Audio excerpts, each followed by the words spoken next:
On a hot July morning in 2004, 56-year-old Susan Sutton and her husband John stepped out of their $1 million home in Coral Gables, Florida.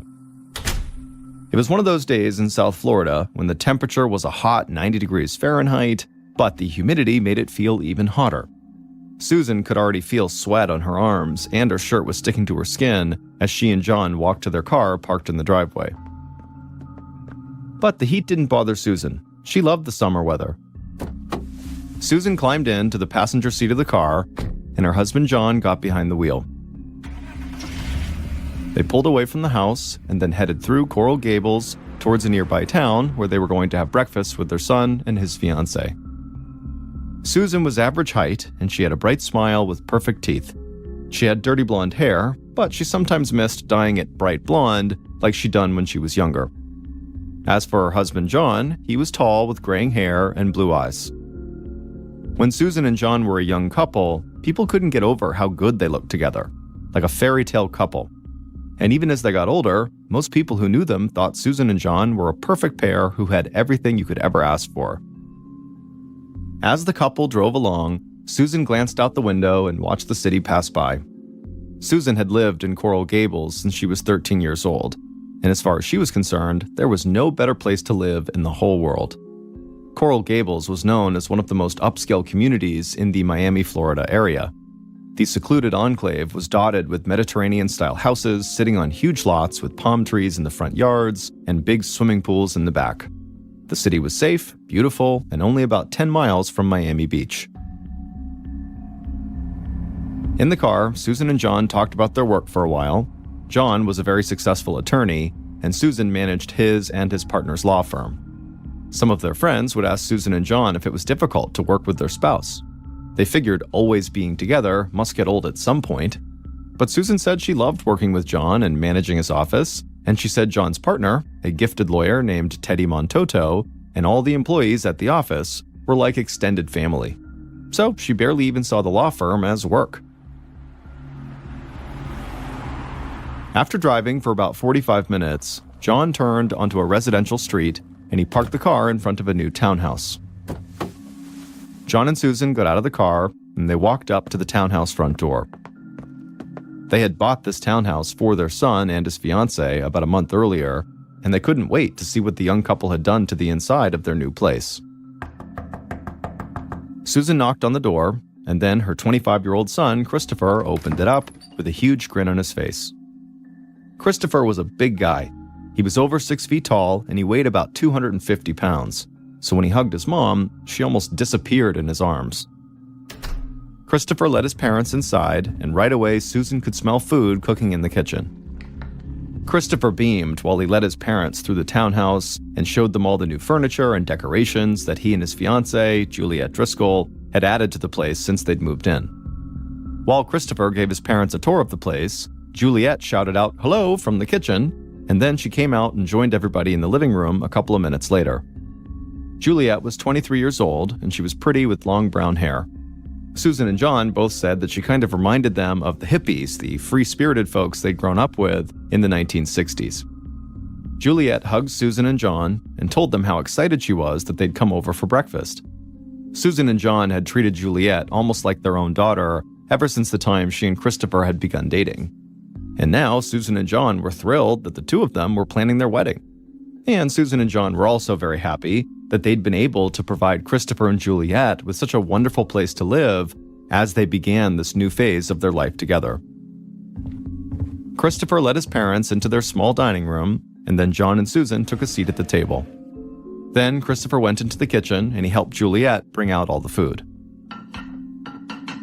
After the food was served, they began to eat, and as they did, the whole group began to talk, mostly about work. Juliet was the receptionist at John's law firm, and she knew he was in the middle of a huge case, and so she asked him how it was going. Then the subject changed to Christopher and Juliet's wedding planning. Susan immediately got so excited hearing about the design for the invitations and the honeymoon they were going to take in Samoa, a collection of islands in the South Pacific. Susan was excited, like most other moms would be when their oldest child was finally getting married, but there was actually more to it than that for her. Because there was a time in Susan's life when she had believed she would never have kids. 30 years earlier, back in 1974, Susan and John had been set up on a blind date. And within a few minutes of meeting each other, they both decided that going on that blind date was the best decision they'd ever made. After that first meeting, Susan and John had quickly fallen in love and started planning the rest of their lives together. And both of them knew that they wanted to start a family as soon as possible. Susan loved kids, and she had dreamed of being a mother since she was young. But soon after Susan and John did get married, about a year after that first blind date, Susan had the first of several miscarriages. And in the years following, she had undergone a series of unsuccessful fertility treatments, and eventually she was just told by her doctors that unfortunately, she would never be able to bear her own kids. At the time when this news came in, Susan had felt like she'd somehow let her husband down and robbed him of the family and the future that they had both dreamed about. But then, Susan had looked into adoption. She knew there were children all over the world who needed homes, and she and John had a very safe and loving home that they could provide. So, 4 years after the couple had gotten married, Susan and John's dream of starting a family came true when they adopted and brought home Christopher when he was just 2 days old. Then, 7 years later, they had adopted their daughter, Melissa, and their family finally felt perfect and complete. At the dining room table, Susan smiled as she listened to her son talk about his and Juliet's wedding, and while she didn't say it out loud, she was already looking forward to the day that she would become a grandmother. The family finished their breakfast and continued talking for a while, but then John said he needed to get home and call his partner, Teddy Montoto, so they could do some work on their current case. Susan thanked Juliet for the amazing food, and then followed John outside the townhouse back to the car. Later that day, while John worked, Susan thought about going swimming in the pool. But first, she wanted to check on her daughter, Melissa, who had just moved away for her first year of college. So Susan called Melissa, and right away she could tell her daughter was very nervous about her classes that were going to start in a few weeks. Susan and John had always taken their kids' education very seriously, and they had been able to send them to great schools. Christopher had even attended an international boarding school when he was a teenager.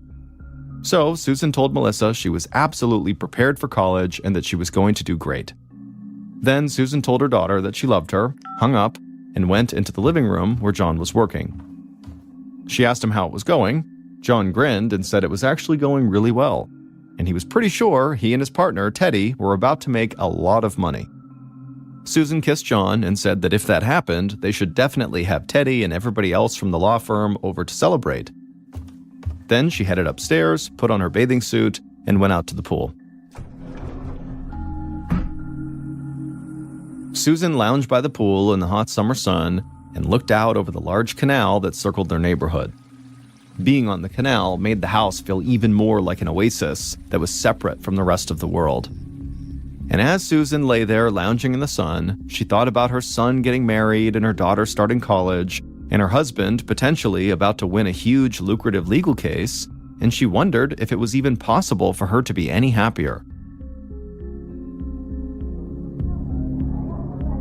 In the early evening of August 22, 2004, about a month after the breakfast at Christopher's, music and laughter drifted through Susan and John's house.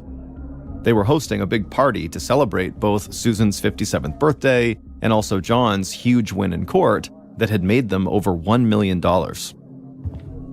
John walked around the house, pouring champagne for friends, family, and employees from the law firm. At one point, most of the partygoers were gathered in the living room, and John raised his glass. He said he knew people were there to celebrate Susan and himself, but he said he wanted to give a toast to his son Christopher and to his fiancée Juliet, who would soon be his daughter-in-law. And so everyone else raised up their glasses and cheered on the young couple. Then John stepped away from the group and then returned shortly after, but this time with his phone in his hand. He held the phone up, and his daughter Melissa said hello to everybody. Then she wished her mom a happy birthday and said how bummed she was that she couldn't be there. Susan told Melissa that she missed her too, but she said that she was so excited that Melissa was actually starting her college classes now and was really getting into the flow of life in college. Susan hung the phone up, and as she did, she heard a fork clinking against a glass. She looked across the living room towards the sound, and she saw that John's partner, Teddy was now getting ready to make another toast. Once everyone was listening, Teddy stopped clinking the glass, and then he told everyone in the room how lucky he had been to meet John and get to work with him, and how Susan and the kids had made him feel like he was a part of their family. Melissa even referred to Teddy as her godfather. Then Teddy toasted to the birthday girl, Susan, shouted cheers, and downed his drink, and everybody else did the same. The party lasted for a few hours, and then everybody started to clear out. Christopher and Juliet wished Susan happy birthday again, and then they left, and then Teddy and the rest of the law firm employees left not long after them. At about 10 p.m., John headed to the main bedroom to lie down and watch some of the Summer Olympics on TV. Susan got dressed for bed, she kissed John goodnight, and then she walked down the hall to the guest bedroom. Lately, Susan had been sleeping in that guest bedroom because John often stayed up late either working or watching TV to wind down from work. In the guest room, Susan climbed under the covers, and then she put her phone on the nightstand. She was expecting a call. And a few minutes later, her phone rang, so she smiled and answered it. But almost as soon as she had put the phone to her ear, she stopped talking, because she thought she heard something moving around outside of her door. Susan tossed the phone down on the bed next to her and strained her ears to listen, and as she did, a terrified look came across her face. She could hear John screaming from the bedroom down the hall, but before she could get up to see what was going on, her door flung open. And when Susan looked up, she screamed and pulled the covers tight.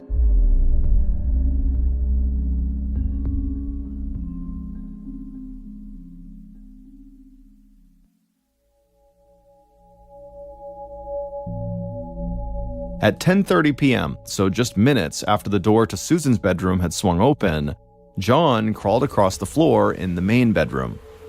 He could feel warm blood running down his face from both of his eyes, and he couldn't see anything. Pain ripped through his face, his arms, his hands, but somehow John managed to grab the bedside table, and he pulled himself up to his knees. He ran his hands along the table and felt his phone. He grabbed it, flipped it open, ran his fingers over the numbers on the keypad, and dialed 911. When the emergency operator picked up, John yelled out that he'd been shot, and then he shouted his address and said he did not know if his wife was okay. Then, with the phone still in his hand, John crawled across the floor to the bedroom door. He grabbed the doorknob and got to his feet. The pain at this point was agonizing, but John stumbled out into the hall and he staggered towards the front of the house, feeling his way along the wall the whole time. The 911 operator said police and paramedics were on the way, but John could barely understand what they were saying. His ears were ringing, his breath was labored, and he felt himself starting to lose consciousness. Minutes later, John made his way to the front door, still unable to see anything, but he reached out and grabbed the doorknob and used whatever strength he had left to throw the door open. Outside, he could hear sirens wailing in the distance as cars and trucks sped towards his house. A minute later, an ambulance pulled up out front, and a Miami-Dade County paramedic leapt out and ran towards the house. The young man couldn't believe what he was seeing. John had multiple open wounds and was losing massive amounts of blood. The paramedic had no idea how John had been able to get to his feet and make it outside considering his wounds, but either way, the paramedic rushed over to John and told him he was here to help, at which point John felt for the EMT and just collapsed into his arms.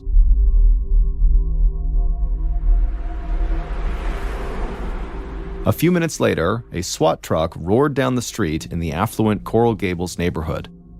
John and Susan's neighbors had already stepped outside of their houses when the ambulance arrived, and they had watched as John was loaded into the ambulance on a stretcher before it sped down the street. Now, most of the neighbors stood there in total shock. SWAT vehicles were not something they were used to seeing. The SWAT truck came to a stop outside of John and Susan's house, and several members of the Miami Police Department SWAT team stepped out. They crouched down low with their weapons in hand and all their tactical gear on, and they slowly approached the front door. When the 911 call had come in, it wasn't clear if there was still a perpetrator on the premises, so police were just not taking any chances, hence the SWAT team. One of the SWAT officers approached the front door and fired a concussion grenade into the house. A concussion grenade creates a really loud bang and bright light, and it can release low-density fragments to temporarily incapacitate anyone who is within the explosion area. After the concussion grenade had exploded, several SWAT officers immediately entered the house and began doing a sweep of all the rooms. 2 officers walked down the hallway towards the guest bedroom. The door was open, and they entered with their weapons drawn. But when they stepped inside that room, all they saw were sheets and a comforter piled up on the bed. One of the officers stepped closer and saw multiple bullet holes in that comforter, and he also saw bloodstains on the wall behind the headboard. The officer leaned over and pulled back the comforter and sheets, and when he did, he kind of hung his head down in respect. Under all those covers and sheets was Susan Sutton, and she was dead. She had been shot multiple times at close range. It was a horrific scene, but it was not just the violence that got to these SWAT officers that found her. Based on the position of Susan's hands and how the sheets and comforter had appeared on the bed, the officers could tell that in her sheer panic and fear, Susan had attempted to hide under the covers like a child to protect herself from her killer. And the thought of that just seemed absolutely tragic. The SWAT officers completed their sweep of the house, and at the end of it, they were certain the killer was no longer on the premises. So the SWAT team headed outside to wait for detectives from the Miami-Dade County Police to show up. But as the SWAT officers crossed the front yard, they heard a car come to a screeching halt not far from the house. And then they saw that car's door fly open, and a man jumped out and began running towards them with a gun in his hand.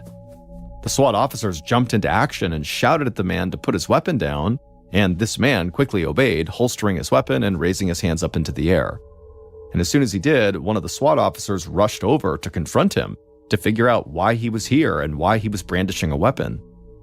The man said he was just there to help because he knew there had to have been a shooter in the house. The man introduced himself as Teddy Montoto, John's partner at the law firm. The officer said he didn't care who he was. He just wanted an explanation of how Teddy could possibly know there had been a shooter inside of the house, because the police had not made any announcements of any kind about what was going on at this property. Teddy looked at the SWAT officer and said he knew there was a shooter inside the house because he'd literally heard gunshots when he was on the phone with Susan Sutton. Later that night, detectives Larry Bellew and Art Nanny of the Miami-Dade County Police stood in the Sutton guest room, staring down at Susan's body. Both detectives were big guys with broad shoulders and barrel chests, and they both looked like they could handle themselves in a fight if they ever had to. Like the SWAT officers who had discovered Susan, it hit these detectives hard that Susan had desperately tried to save herself by hiding under the covers before she was killed. They couldn't imagine how scared she must have been in that final moment, and it made them both just so angry at whoever had done this. When the detectives had first arrived at the scene, they wondered if maybe John had murdered his wife and then failed to kill himself in an attempted murder-suicide. But the detectives had contacted paramedics and doctors at the hospital that John had been taken to, and medical personnel made it clear that John had multiple defensive wounds on his hands and forearms, so they were certain somebody else had shot him. Doctors also told detectives Bellew and Nanny that John had been placed in a medically induced coma because he had been shot in the head. A medically induced coma could help protect John from suffering brain damage if he even lived. So Bellew and Nanny knew that they could not talk to John to try to learn what had happened inside the house that night. Forensics officers and ballistics experts in the room told the two detectives that they had found enough evidence to determine that Susan had been killed by being shot at close range with a handgun. So as the forensics team continued to work, Bellew and Nanny thought they might already have their primary suspect, John's partner, Teddy, who had arrived out of nowhere waving a handgun around. So the detectives walked out to the street in front of the house where they had instructed Teddy to stay with several local police officers. Detective Bellew was all business when he approached Teddy. He'd already learned that Teddy was a very successful lawyer, so he was pretty sure Teddy would know how all of this worked. Bellew said they wanted to bring Teddy to the station for questioning, and they wanted to test his hands for gunpowder residue before they left. Teddy said he understood, and he told the detectives that they would most likely find gunpowder residue on his hands because he'd actually been at the shooting range earlier that day. Bellew and Nanny thought that it was possible that that could be true, but they also figured that being a successful attorney, Teddy would also know a trick or two to try to cover up his tracks. But the detectives believed that even the smartest criminals always miss something. So they were sure if Teddy really had killed Susan and then attempted to kill John, they would find out soon enough.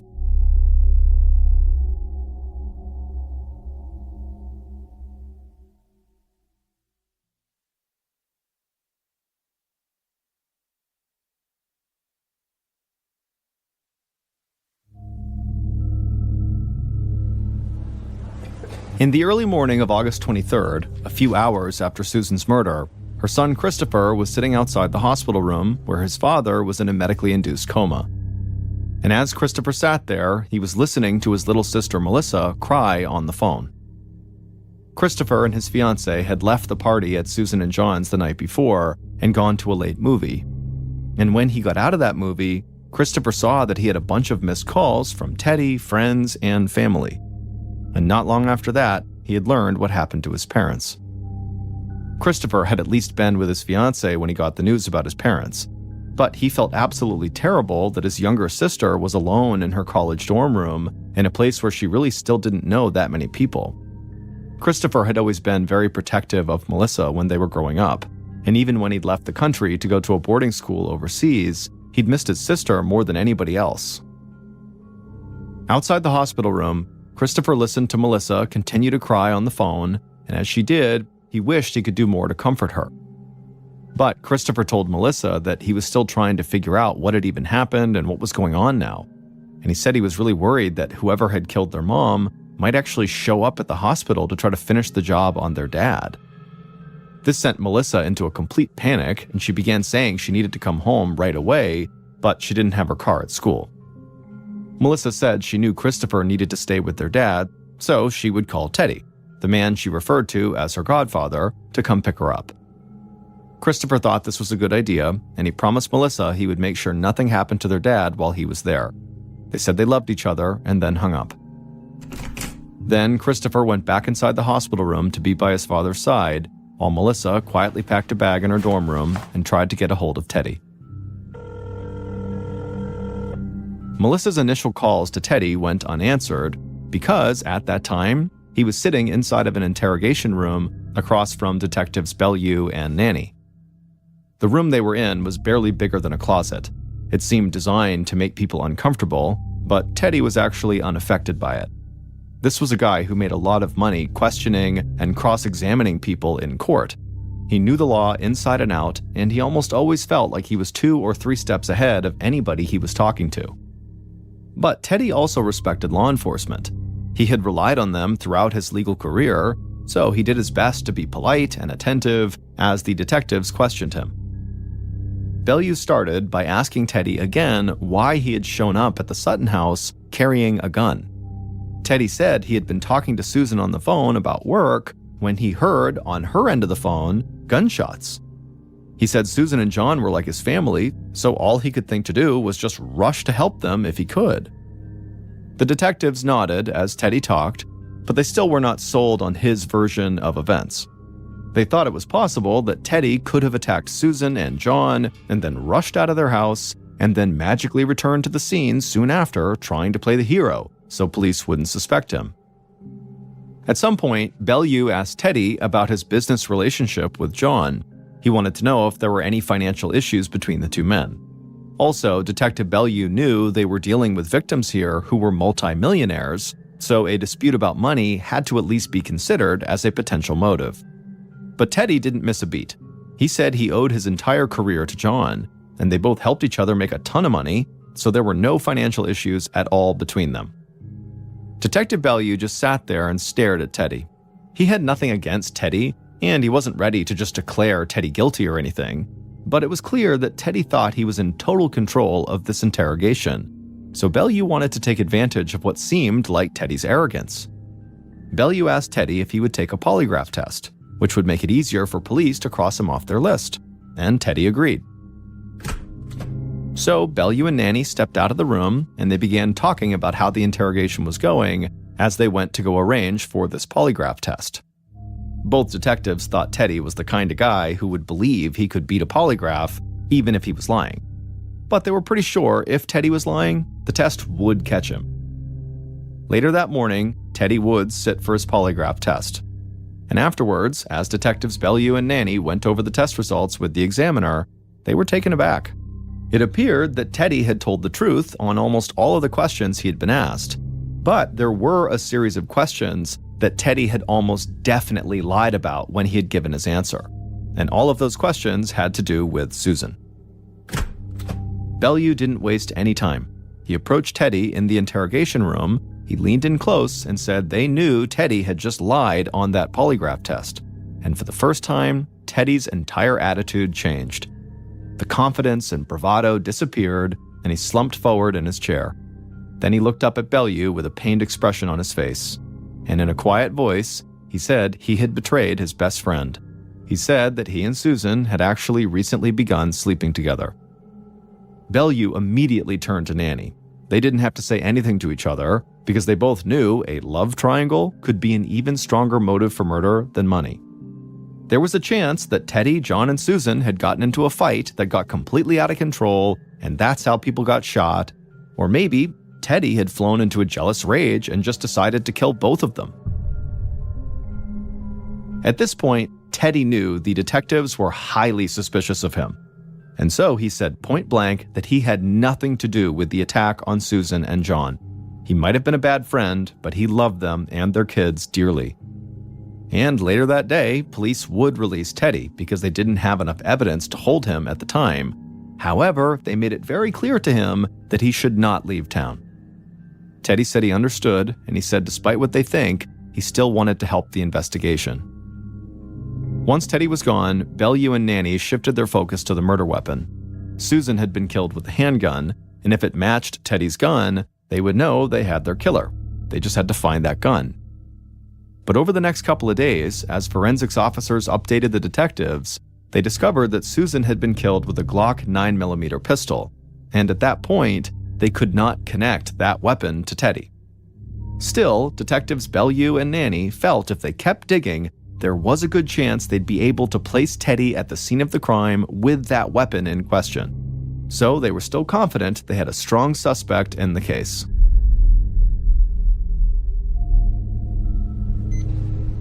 In early September of 2004, so a couple of weeks after the murder, John suddenly sat up in his hospital bed trembling. He had recently come out of his medically induced coma, and doctors had told him that one of his eyes had been removed, and in his other eye, the optic nerve had been severed, which meant he was blind.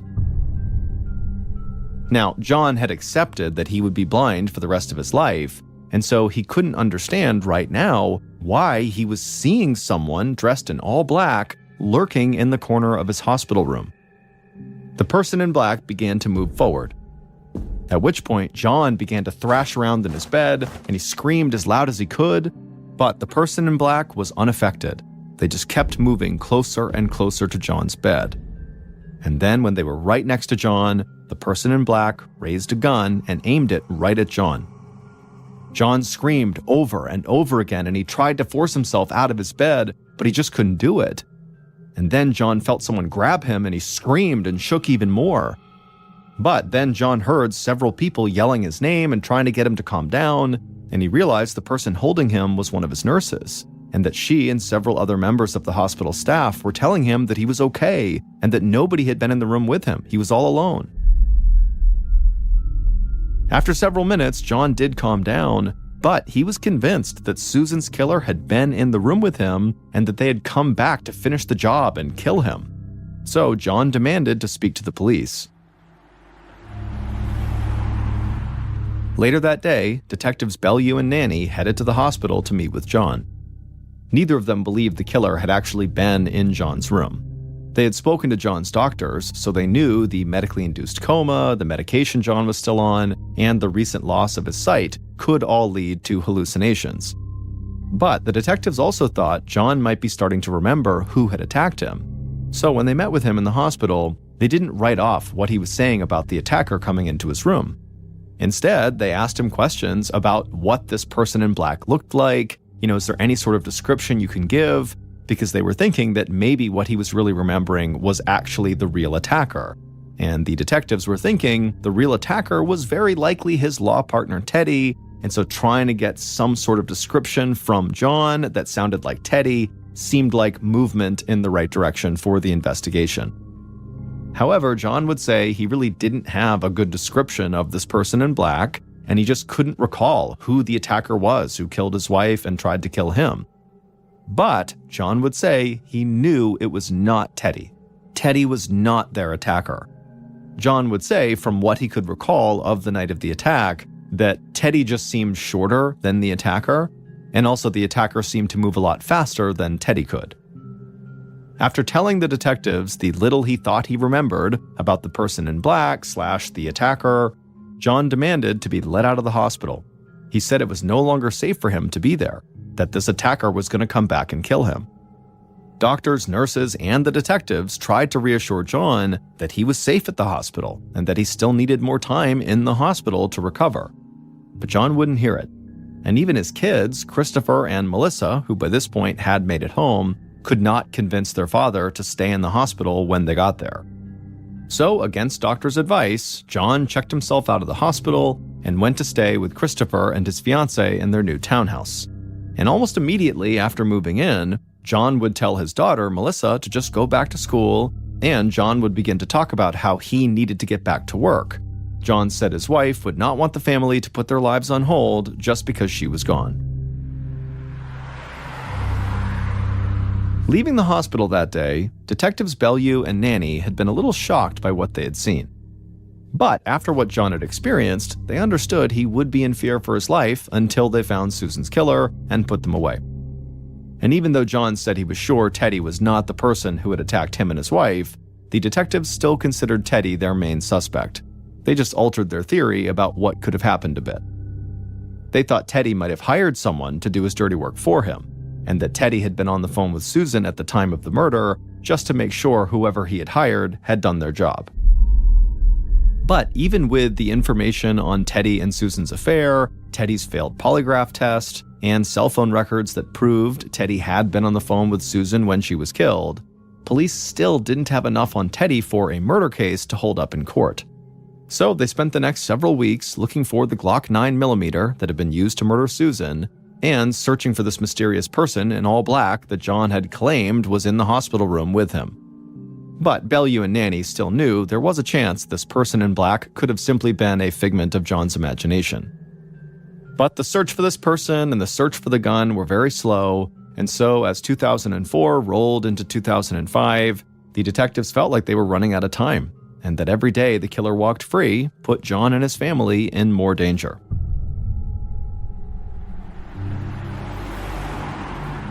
On March 16, 2005, almost 7 months after Susan's murder, Detectives Bellew and Nanny raced towards a small town less than an hour away from Coral Gables.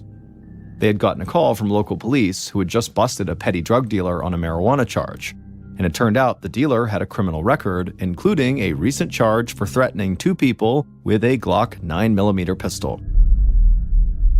When Bellew and Nanny had gotten the call, they did a quick background check on the drug dealer, and they became convinced the drug dealer was connected to Susan's murder in some way. Bellew and Nanny arrived at the local police station, and an officer led them to a small interrogation room where this drug dealer was waiting for them. And after only a few minutes, and with almost no push from the cops, this drug dealer made it very clear to them who they thought killed Susan Sutton.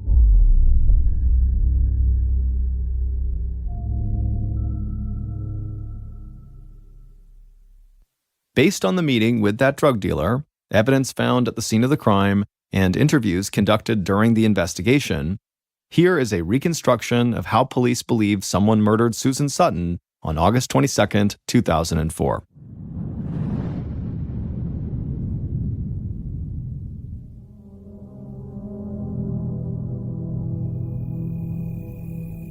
On that August day, at around 10 p.m., the killer walked through the shadows down the street towards Susan and John's house.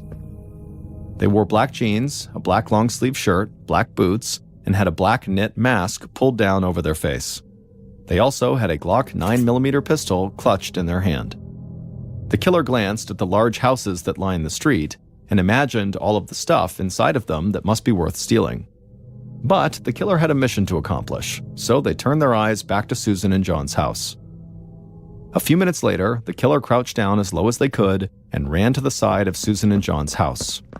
There was a sliding glass door there that they knew did not lock properly. So they grabbed the door handle, leaned into the glass with their shoulder, which was all it took, and they slid the door open. The killer stepped into the dark home. They could hear a TV coming from the bedroom at the end of a long hallway. So they ran down the hall, passing another bedroom on the way. They got to the main bedroom at the end of the hall, and they threw open the door. And when they did, they saw John, who looked up from the bed with a look of sheer horror on his face. The killer took a few steps into the room, which was only lit by the flashing of the TV screen. The killer then raised their gun and fired. John screamed, tumbled from the bed, and fell to the floor. The killer immediately turned around and rushed out of the room and back down the hall. They came to the guest room, they threw that door open, and they saw Susan on the bed. Susan screamed and pulled the covers over her head, but the killer just walked towards her, raised their gun, and fired 6 shots directly into Susan. Bullets ripped through the comforter and sheets and struck Susan in the hands and also in her head, and she would die right there in her bed, her body slumped below the pile of covers on top of her. After that, the killer casually left the room and started walking back towards the sliding glass door that they'd used to enter the house. But when they got there, they heard a noise coming from the main bedroom. The killer immediately froze and then reflexively checked their gun to make sure they still had ammo. They'd lost count of how many times they'd fired their gun, but when they checked, they saw they were still all set. They had enough rounds. So the killer took a breath, they turned around, and marched right back down the hall. They walked back into the main bedroom, and they saw John trying to pull himself across the floor. The killer hesitated. The sight of John in agony somehow seemed far worse than a dead victim covered by bloody sheets. But the killer shook that off, and they raised their gun. John looked up, shouted something at the killer, and held his hands in front of his face to try to protect himself. The killer fired, and John immediately felt a bullet rip through the tip of one of his fingers and strike him in the face. Then another bullet tore through John's arm and struck him in the left temple. John collapsed on the floor in a pool of blood, and the killer assumed he was dead. The killer at this point rushed out of the bedroom, ran down the hall, and out the sliding glass door they had come in. The street was still quiet, but the killer was worried somebody might have heard the attack in the house. So they put their head down, started running, and weaved their way around the streetlights until they got to their car that was parked a few blocks away. The killer got into the car and drove off, and after they had gotten far enough away from John and Susan's neighborhood, they took off their mask and threw it onto the passenger seat. Then they grabbed their phone out of their pocket and made a quick phone call, but when it went to voicemail, the killer did not leave a message. They knew the person they were calling would call back as soon as the movie they were watching was over. Police had been right in their belief that the person who had killed Susan and tried to kill John had been hired to carry out the murder by someone else. But it was not Teddy, John's law firm partner who was having an affair with John's wife, Susan, who had hired the killer. It was Susan and John's adopted son, Christopher. It turned out that the boarding school Christopher had been sent to as a teenager wasn't some sort of upscale school for rich kids. It was a school located in Samoa that employed corporal punishment and hard labor to try to alter the behavior of children whose parents basically believed their kids needed some form of severe discipline. And when Christopher was a teenager, his parents, Susan and John, had started to believe that he was turning into this violent young man who they couldn't get under control. Christopher had physically threatened Susan and had even written down notes about how he could murder his parents to get their money. And so after local boarding schools had failed to change Christopher's behavior, Susan and John made a drastic decision. In the middle of the night, when Christopher was 16 years old, he had been taken from the home against his will, driven to the airport, and then shipped off to Samoa. And Christopher had never forgiven his parents for that. And so after Christopher had finally gotten out of that Samoa school and returned to Florida at the age of 19, he bided his time and started planning his parents' murder. Christopher had spent some time selling drugs right when he got back from Samoa, and not long before the murder, he had reconnected with a friend who had been a fellow dealer and who didn't have the same financial opportunities that Christopher had. Christopher knew that if his parents were dead, he and his sister would inherit millions of dollars, and so he promised this drug dealer friend that he would give him $100,000 if he carried out the murders. The drug dealer agreed to do it, and over time, Christopher helped him get a complete layout of Susan and John's home, including the sliding glass door that never locked the right way. Christopher also let the dealer know that his parents often slept in separate bedrooms. Then, when Christopher got word about the party to celebrate his mother's birthday and his father's successful legal case, he knew the time was right. Plenty of people would be at the house that night, so he thought that might mislead police into going down the wrong path.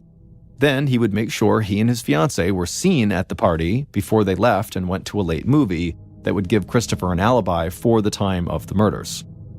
But Detectives Bellew and Nanny had always thought that even the smartest criminals usually overlooked something. And they weren't sure if Christopher and his friend were all that smart. Because when Christopher's drug-dealing friend/hitman got busted on the drug charge, police discovered that he had called Christopher multiple times every day for months, starting just minutes after Susan's murder. And when they presented this call log evidence to the drug dealer, he quickly caved and confessed to the murder and immediately implicated Christopher as the guy who told him to do it. Then Christopher's fiancée admitted to police that Christopher had been talking to her about wanting to murder his parents since right after they met. She just never thought he would go through with it. And so police had more than enough evidence to arrest Christopher and bring the case to court. The drug dealer who actually pulled the trigger and literally killed Susan cut a plea deal and was sentenced to 30 years in prison. As for Christopher, who actually was the mastermind behind all of this, he was convicted of murder and attempted murder and sentenced to 3 life terms in prison without the possibility of parole.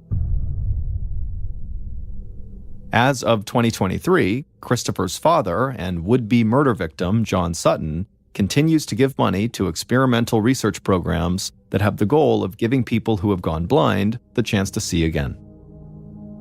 Today's podcast features 3 separate, unique stories that share a theme, stories that took place out on the ocean. The audio from all 3 of these stories has been pulled from my YouTube channel and has been remastered for today's episode. The links to the original YouTube videos are in the description. The first story you'll hear is called Turtles, and it's a very famous survival story. The second story you'll hear is called El Fausto, and it's about the very strange things that were discovered on board a ship floating off at sea. And the third and final story you'll hear is called El Faro, and it's about what happens when a ship decides to test Mother Nature.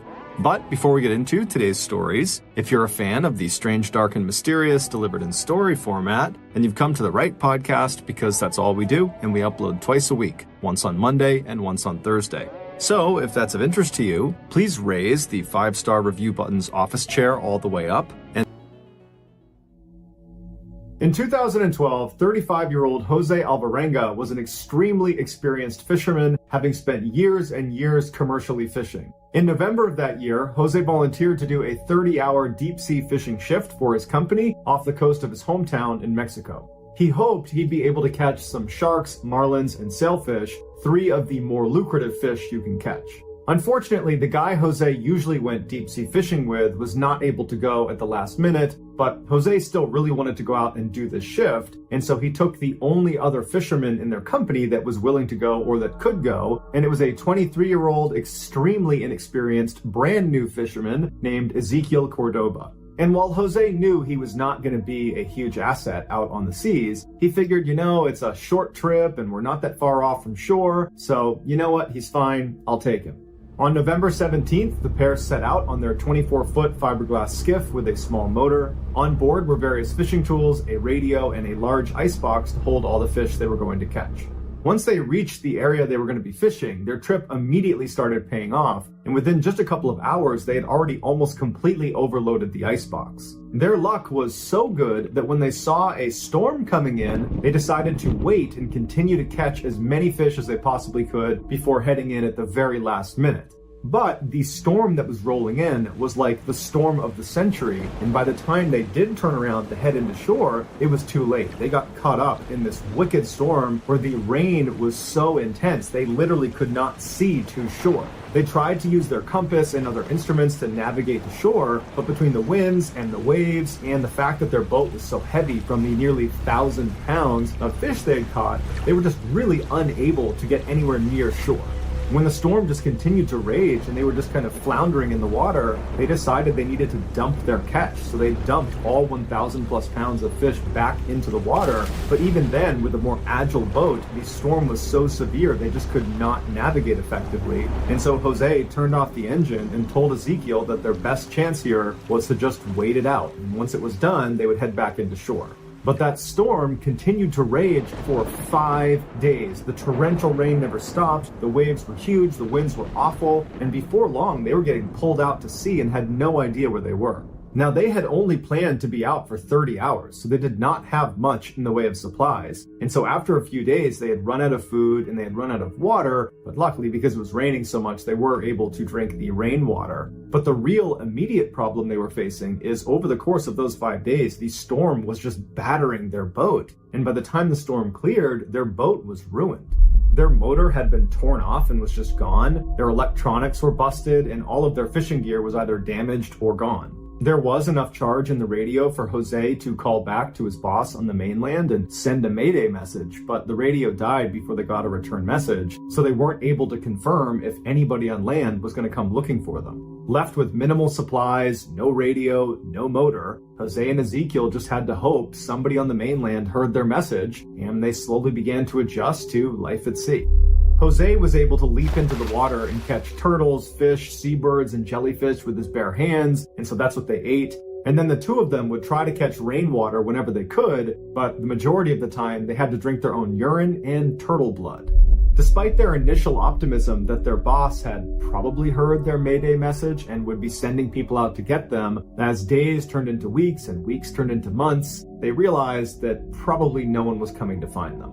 Now their only hope was a plane spotted them flying overhead, or perhaps they could drift into a shipping lane and a boat could spot them. But without any way of navigating their boat, they really were just leaving it up to luck. Despite their dire situation, Jose stayed really positive and he focused on catching food and catching water, and he tracked the time really diligently by tracking the phases of the moon. Ezekiel, however, just did not have a significant role on the boat because he just wasn't skilled enough, and so he found himself sitting in the boat most of the time doing a whole lot of nothing, and he fell into a deep depression. He was not accustomed to being out on the water the way Jose was. Jose had been raised on the water. He practically only ate seafood, and a lot of it he ate raw. So in a way, Jose was kind of at home, Ezekiel was not. And then by the 4th month, Ezekiel just could no longer stomach the food they were eating. He would just get sick every single time, and so he just kind of gave up and he stopped eating. And even though Jose urged him to eat and would get him food, he didn't eat it, and eventually he starved to death. Even though Ezekiel was not a huge asset in terms of helping them survive, he did provide Jose an enormous amount of comfort. It was like you had your partner in crime here. And then once he died, Jose was alone for the first time in nearly half a year, and he fell into a very dark depression. And for 6 days, he did not touch Ezekiel's body. He just sat there and stared at him and even contemplated taking his own life. But on the 7th day, he doesn't know what it was, but he had this sudden urge to want to survive. And so he gave Ezekiel a kind of makeshift funeral. He said a few words and then disposed of his body in the ocean. And then after that, Jose became laser focused on just surviving. And survive he would for another 9 months, all by himself, out in the middle of the ocean, just floating around, drinking turtle's blood and drinking his own pee. But after those 9 months, he would finally see the thing he had been dreaming about: land. He had managed to drift all the way to the Marshall Islands. So he leapt out of his boat, he swam to shore, and there was a hut right on the beach. He knocked on the hut, and a couple came to the door, and they were totally shocked to see this guy. He didn't look too good, and they couldn't even believe his story. They couldn't believe that he had survived for so long in the water. But they quickly brought him inside, they gave him some food and drink, and they contacted authorities, and he was saved. His parents and young daughter, when they found out he was alive, they were overjoyed.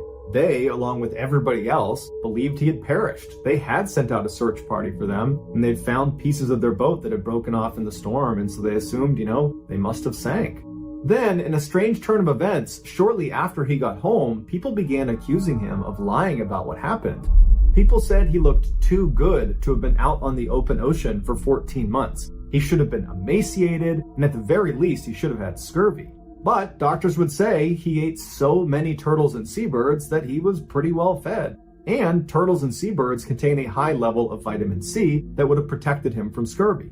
Other skeptics said it would have been impossible for his skiff to float the 6,000 miles to the Marshall Islands where he ultimately found land. But then a study done at the University of Hawaii confirmed there was a current that would have pulled him from the coast of Mexico straight into the Marshall Islands. And then lastly, Ezequiel Cordoba's family accused Jose of killing Ezequiel and eating his body for sustenance. That's the only way he was able to survive. But Ezequiel roundly rejected that and took multiple lie detector tests that proved he did not do that. Today, Jose lives in a small town in El Salvador, completely surrounded by land, and he says he doesn't go anywhere near the water. The next story is called El Fausto.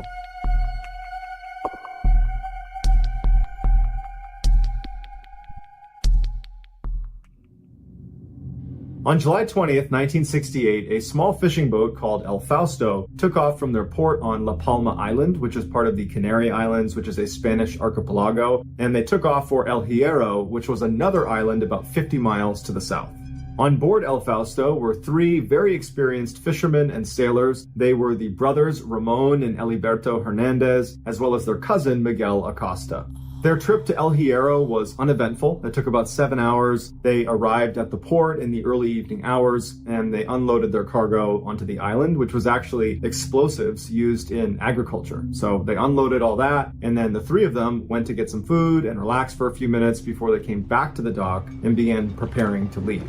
So that evening, as the three men are standing on their boat, repacking the ship, and getting ready to leave in the next few minutes, they see this man running down the dock who's frantically waving at them, trying to get their attention. And so they stop what they're doing and they beckon him over and say, what do you need? And the man introduced himself as Julio Garcia. He was clearly very upset. He was talking really quickly, and they had to slow him down a couple times to try to understand what he was saying. But he communicated that his wife had called him earlier that day, and she said their 2-year-old daughter was very sick and he needed to come home right away. And he ran down to catch the ferry back to his home island of La Palma, so the same island these three men are from, and he missed the ferry. And the next ferry going back to his home island was not for another 2 days. And so Julio was running up and down the dock trying to flag anybody who owned a ship that might be willing to take him to La Palma. Even if it was out of the way, he was prepared to pay for it.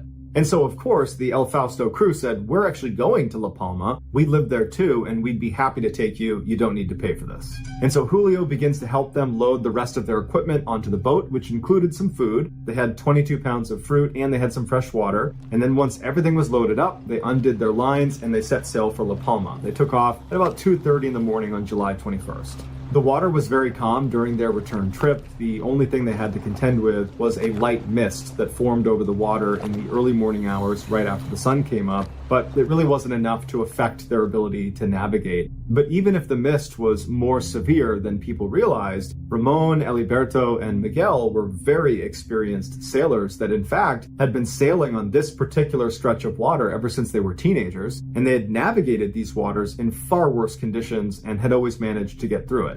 But at 10 a.m. that morning, when the Fausto crew was supposed to arrive at La Palma, they didn't. And the owner of the boat itself was waiting at the dock for them, and when they didn't show up, he wasn't overly concerned because he knew these three men. He regularly went out on this particular boat with them. In fact, he normally would have gone on the trip to El Hierro with them, but he had commitments on La Palma, so he didn't go. And so he's not particularly worried about them. He figures they ran into some mechanical issue and, they're getting it figured out, but they're just late. But after a little while, the families of the El Fausto crew started to ask the owner, where are they? Why aren't they here? And so the owner, who again is not overly concerned, but wants to make sure the families are not worrying, says, you know what, I'll send a search boat that will take the exact route El Fausto was on, but in reverse. And I'm sure they can just drive straight out there and they'll run into them and they will help them fix, whatever issue they have, which is more than likely mechanical. That's an old boat, and we've certainly run into other mechanical issues in the past. So this search boat goes out, and for hours and hours and hours, they're looking along the exact same charted course that El Fausto was supposed to be on, and they're nowhere to be found. And so they radio back in to the owner of the boat, and they say, look, we can't find him. What do you want us to do? And he called them back in, and he realized that, you know what, if we can't find them anywhere near the route, that probably something more sinister has happened to them. And it was at this point that he got in touch with authorities, and they launched a much more formal search and rescue effort. Planes and boats spilled out over the sea to look for El Fausto and her crew, and everybody who was looking was operating with an enormous sense of urgency, because anybody who was looking had been told these guys don't have much in the way of supplies. They have 22 pounds of fruit, and they have a very limited freshwater supply. And so if we don't find them within a couple of days, there's a very good chance that we're going to find 4 corpses.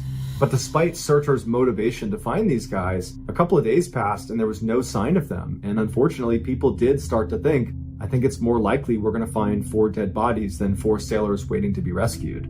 But on July 25th, 4 days after El Fausto left El Hierro on their way to La Palma and then, of course, got lost, 4 days after that, a British ship called Duquesa radioed in an incredible message. They said they had found this fishing boat that was drifting along, and there was 4 people standing on the deck, and they were waving flashlights around to try to get their attention. And as this British ship moved up closer to the fishing boat, they were able to read on the hull the call sign of the boat, and it was, of course, El Fausto.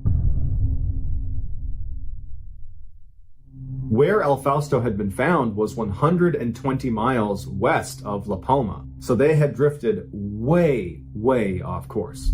But once they pulled up alongside of them, they could see that not only were the 4 crew members alive, they actually seemed like they were in pretty good spirits. They certainly were dehydrated and were very thankful to get some water, and they were starving, and they were obviously pretty freaked out because they had just been adrift in the middle of the ocean and probably were realizing that this could end really badly for us. But beyond all that, they seemed okay. And very quickly, that message was passed to friends and family of the El Fausto crew back on La Palma, who's waiting anxiously to hear any news about their loved ones. And when they were told they had been found and they were alive, they were overjoyed because they thought they were dead.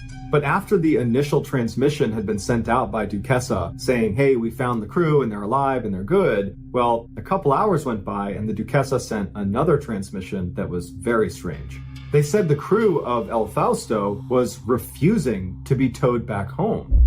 They were saying that our boat's just fine, we're good, we just need a couple of supplies and we'll be on our way. And so the captain of Duquesa says to the men, then why are you out here? How did you get 120 miles west of La Palma? Something had to have gone wrong with your boat. So what happened? But the men didn't really answer his question. They just said, oh no, there's nothing wrong with our boat. There's no mechanical issues. Everything's fine. We appreciate your offer, but we just need a couple of supplies and we'll be on our way. Even Julio, who had made this special effort to get home to his sick daughter and to see his wife, even he is saying, nope, we don't need a tow, we're good. And so the captain of the Duquesa is looking at these guys thinking, what am I missing here? You just drifted 120 miles away. You probably should have died. You're very lucky that we happened to find you in the middle of the Atlantic Ocean. Had we not found you, you probably would have died of dehydration in the next couple of days. And so we've found you. We're offering to bring you to shore to guarantee that you will get to see your sick daughter and to see your wife and for you all to see your families and your friends. And you're telling us to leave, and you're telling us that there's nothing wrong with your boat when clearly something happened. But the captain of the Duquesa could not convince them to get towed in. They were totally not going to do it. And apparently they were very polite about it. They said, look, we really appreciate the offer, but really our boat is just fine. We just need some food, water, cigarettes, and some fuel, and we'll be good. And so ultimately, the crew of the Duquesa obliged their request, and they gave them 18 hours worth of fuel along with a whole bunch of cigarettes and water and food. And they watched as the 4 men sailed east towards La Palma, and they were waving the whole time. Everything seemed fine. And then they vanished over the horizon. And the captain of Duquesa would call in over the radio that based on where they were and how close they were to La Palma, they should expect to see them arriving at port at about 7 p.m. that night.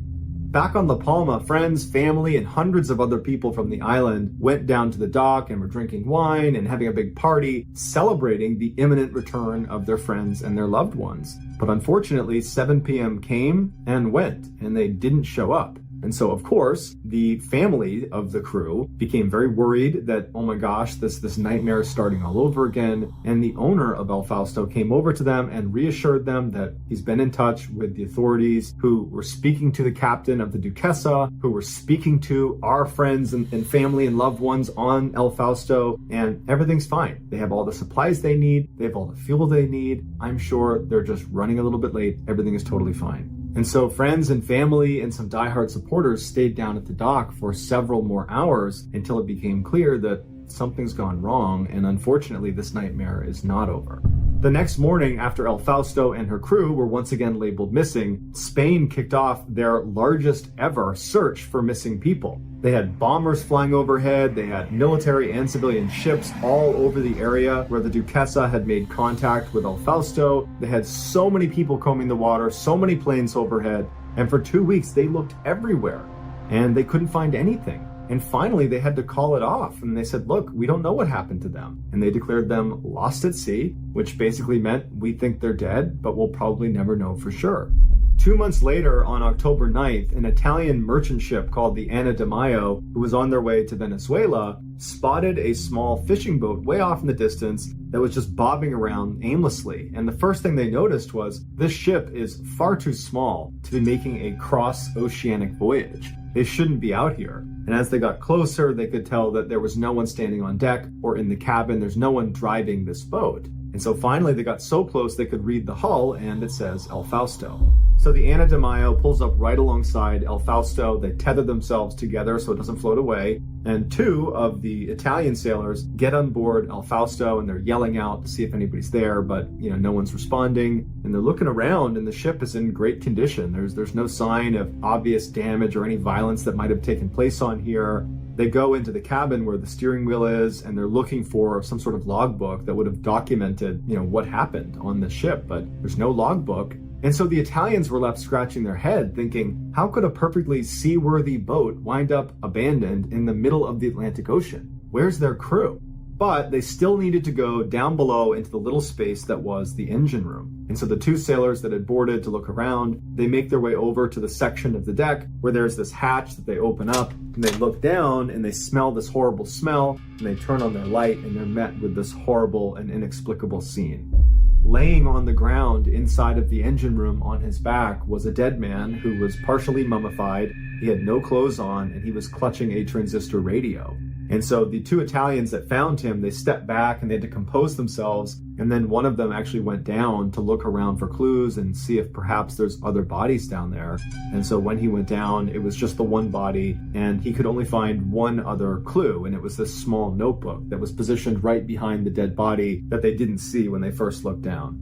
So the Italian sailors leave the engine room and they take the notebook back to their ship. And they open it up, and the first thing they see is the middle section of the notebook has been torn out. In fact, 28 pages were missing. And all they were left with was a couple of pages at the beginning and a single page at the end. The first couple of pages just were a couple of notes and some simple math calculations. Nothing significant. The last page appeared to be a farewell of sorts, but the language that was used was a little bit confusing and it was difficult to read. And so the Italians were not entirely sure what any of it actually meant. And so they figured it would be best to just give the notebook to authorities and they could figure out what it meant. And so the captain of the Anna de Mayo radios in to Spanish authorities that they've found El Fausto and that they intend to tow it back to Venezuela, where they were already going, at which point they'll turn over everything they found and authorities can take it from there. So the Italians put a tow line on the bow of El Fausto and began towing. 2 days later, Spanish authorities received a crushing telegram.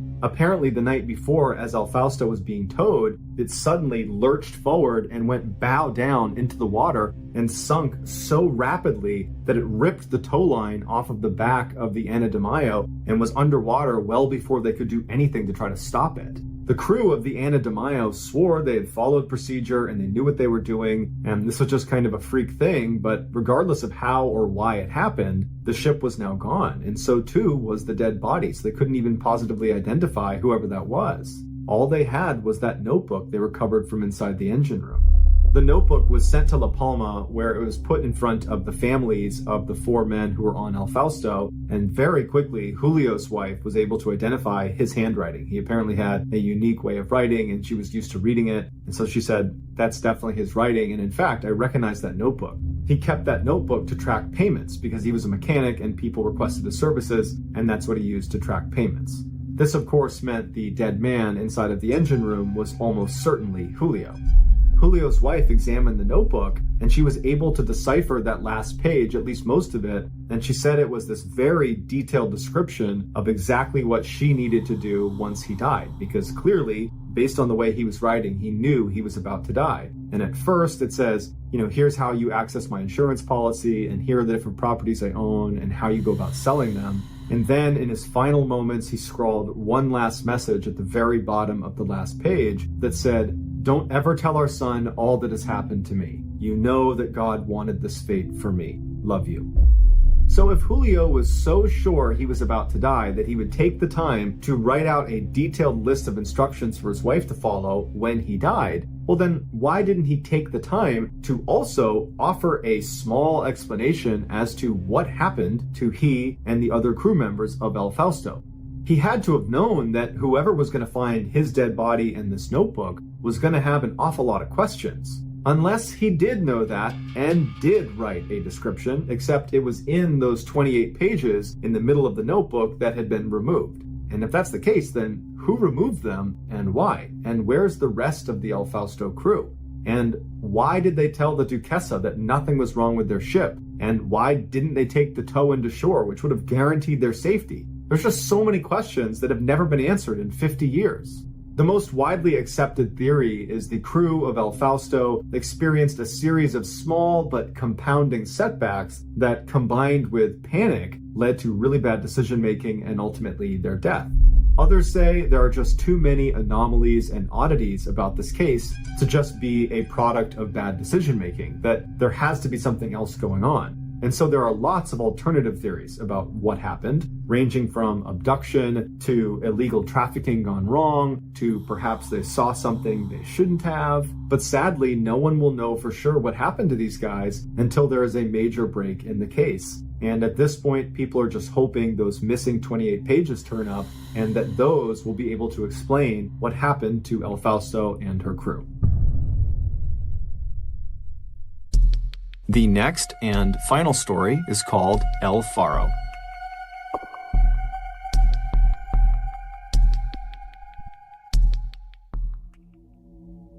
On September 29, 2015, a tropical storm named Joaquin was swirling off in the Atlantic, and forecasters were having a hard time determining how big it was going to be, how fast it was going to be, and where it was going to end up. On shore, 53-year-old Captain Michael Davidson was struggling too. He was supposed to pilot his enormous cargo ship, the El Faro, from where he was in Florida all the way out to Puerto Rico, a 2,600-mile journey that would put he and the rest of his 32-person crew directly in the path of this storm. The year before, Davidson had been passed over for a promotion for a younger, more tech-savvy captain, and so now Davidson felt like he had something to prove. As he looked out over the calm water and the clear sky, he made a fateful decision. Every agency out there was telling him to not set sail until the storm had passed. But with 37 years of experience, Davidson felt differently. He felt like he could outrun this storm. Feeling suddenly motivated and confident, Davidson boarded the El Faro, hopped on the intercom, and informed his crew that they would not be waiting out the storm. Instead, they would be sailing right by it. As El Faro cast off her lines and headed southward, the governors of New Jersey, Virginia, North Carolina, South Carolina, and Maryland all declared states of emergency. As the sound of El Faro's diesel engine faded over the horizon, cyclone warnings and hurricane warnings went up around the Bahamas. Schools on the islands began closing, flights were grounded, and cruise ships were diverted. Residents of one island were ordered to evacuate, and on another, police forcibly removed every occupant on this island as floodwater rose. But the first few hours of El Faro's journey were totally uneventful. But as they got closer and closer to the storm, the wind picked up and the waves grew dramatically. By nightfall, the ship was rocking so aggressively side to side that it made sleep almost impossible. By the following morning, the rain was so intense the visibility was basically zero, and the waves were now so massive that none of the crew dared go out on the deck in fear of being swept overboard. The ship's navigator told Captain Davidson that he thought this storm was a lot worse than they were expecting, and that they should really consider turning around before it was too late. Davidson and the navigator were not the only ones up on the bridge, which is where the ship is actually steered from. There was also a black box that was anchored up on the wall behind them that recorded all of the conversations that happened up there. And the black box would record increasingly anxious conversations between the crew and Davidson as they voiced their concerns about the storm. But Davidson was totally unfazed. He was adamant that the storm was not going to get any worse than what they were seeing right then and there. And even if it did get worse, they were never going to be actually in the storm's eye, and so they weren't in any real danger. But to reassure his crew, he ordered his navigator to make a slight right so everybody on board saw they were taking a wider berth around the storm. One of the crew members, a 34-year-old woman named Danielle Randolph, was not reassured by this slight right. She was a hard worker from a military family and always followed orders, but she just could not understand why Davidson was not taking the storm seriously. And so that evening, after the sun had set, Danielle very carefully stumbled her way up the stairs to the navigational bridge because the ship is still rocking violently side to side. And when she got up there, she thought she would just check the weather for herself. The black box anchored to the wall recorded her discovery. The El Faro was not going to sidestep the storm. It was sailing directly into it. You can hear the fear and surprise as Danielle turns to Davidson and says, "We're sailing right through the eye." There was a silence on the recording as Davidson must have looked down at the computer screen that Danielle had pulled up to show him the storm and their course that was going right into it. And Davidson, after he realized his mistake, has this very eerily calm tone where he says to the navigator, "Okay, I need you to make another slight right." And he assured everybody on the bridge that that would be enough, that would fix this mistake. But Danielle was not buying it. And so as professionally and respectfully as she could, she says to her captain, "This is a really bad idea. We really need to turn around right now. It's getting to the point where it's going to be too late and we won't be able to turn around." But Davidson wasn't having it. And so he told Danielle and the navigator and the other people on the bridge that they were not in danger, that everything's just fine. This is just like the storms he had been through when he used to work in Alaska, and they would get through this one too. Davidson was so confident in his decision-making that he told them he was going to go take a nap downstairs, and if they really needed him, if something serious happened, go and get him. And with that, he left the bridge and went down to his room. As the minutes of the night ticked by, Danielle stayed up in the bridge, and she braced herself against a steel girder and looked out the window at the rain that was just slashing across the window and the waves that were the size of 3-story houses crashing in on either side of them. And then by the morning, when the sun came up, the sky just stayed totally black because they were right outside the eye of the storm.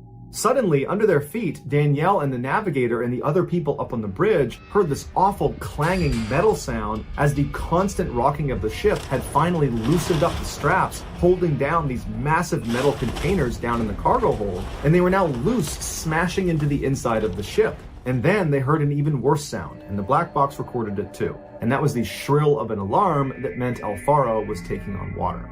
Danielle left the window and ran around to the radar screen to see if there was any ships in the area that might be able to help them. But when she looked, there was no blips on the screen. All the other ships had diverted to avoid this storm.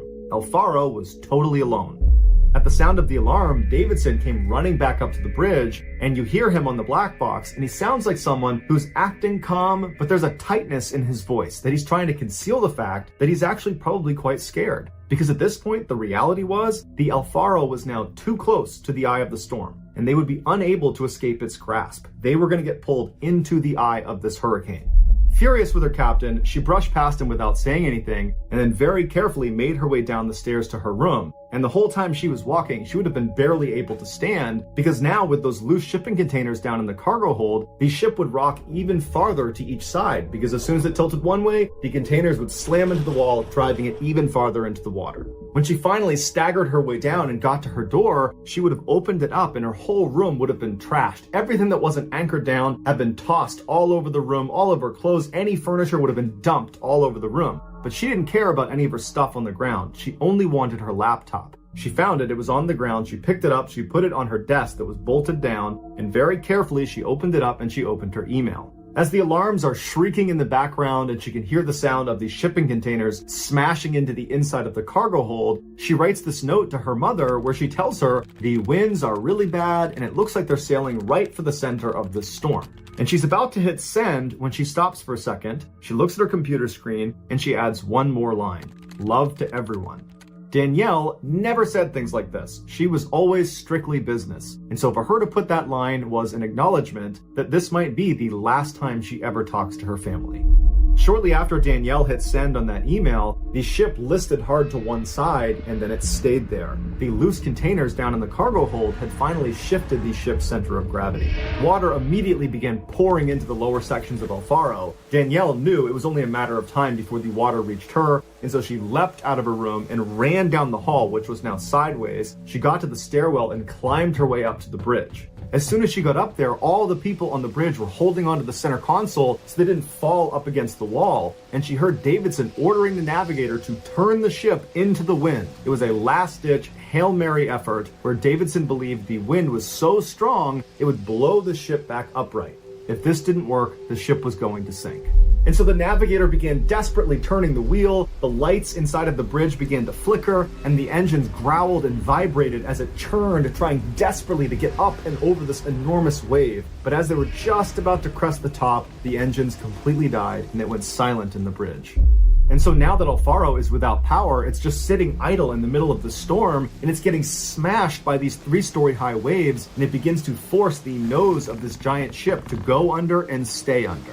Davidson breaks the silence by hitting the emergency beacon that notifies the Coast Guard, and then he screams to everybody on the bridge to go downstairs and wake everyone up. We have to get off this ship. On the black box, a new sound is heard, the abandoned ship alarm. At this point, the black box faintly picks up Davidson screaming from somewhere outside of the bridge for people to get in the rafts, get off the boat, get in the water. By this point, the back of the El Faro would have been off the water, and the nose would have been almost pointed straight down. And so Davidson is heard coming back up into the bridge, but at this point, the bridge is sideways. It's looking straight down at the water. And it's clear there is another crew member that is stuck inside of the bridge, and he's yelling out to Davidson, Cap, you gotta help me. And Davidson is trying to find him, and he's yelling for him to come to him. And the man tells him he's stuck, he can't go anywhere, he's a goner. And Davidson, with the final words uttered on this black box, would yell to this man, I'm not leaving you, it's time to come this way. And then the black box would cut out because the black box was now underwater. For 3 days, searchers could not even get close to the El Faro wreckage because of the storm. But when they did finally get there, all they could find were 3 life rings, 2 life rafts, and the starboard lifeboat that had been crushed on both sides. A Coast Guard helicopter found a body floating around some of this wreckage, but when they went down to retrieve it, it slipped under the water. 5 days after El Faro's last frantic plea for help, the Coast Guard declared the ship had sunk and everyone on board had died.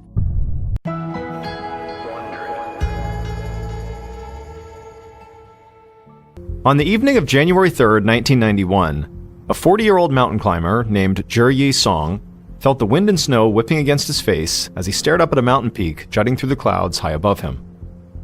Yi was standing more than 2/3 of the way up a mountain called Kawagabawa, which is the highest mountain in the Ballen snow mountain range in southwest China. Kawagabawa stands at an elevation of about 22,000 feet, which is more than 4 miles, and nobody in recorded history had ever reached its peak.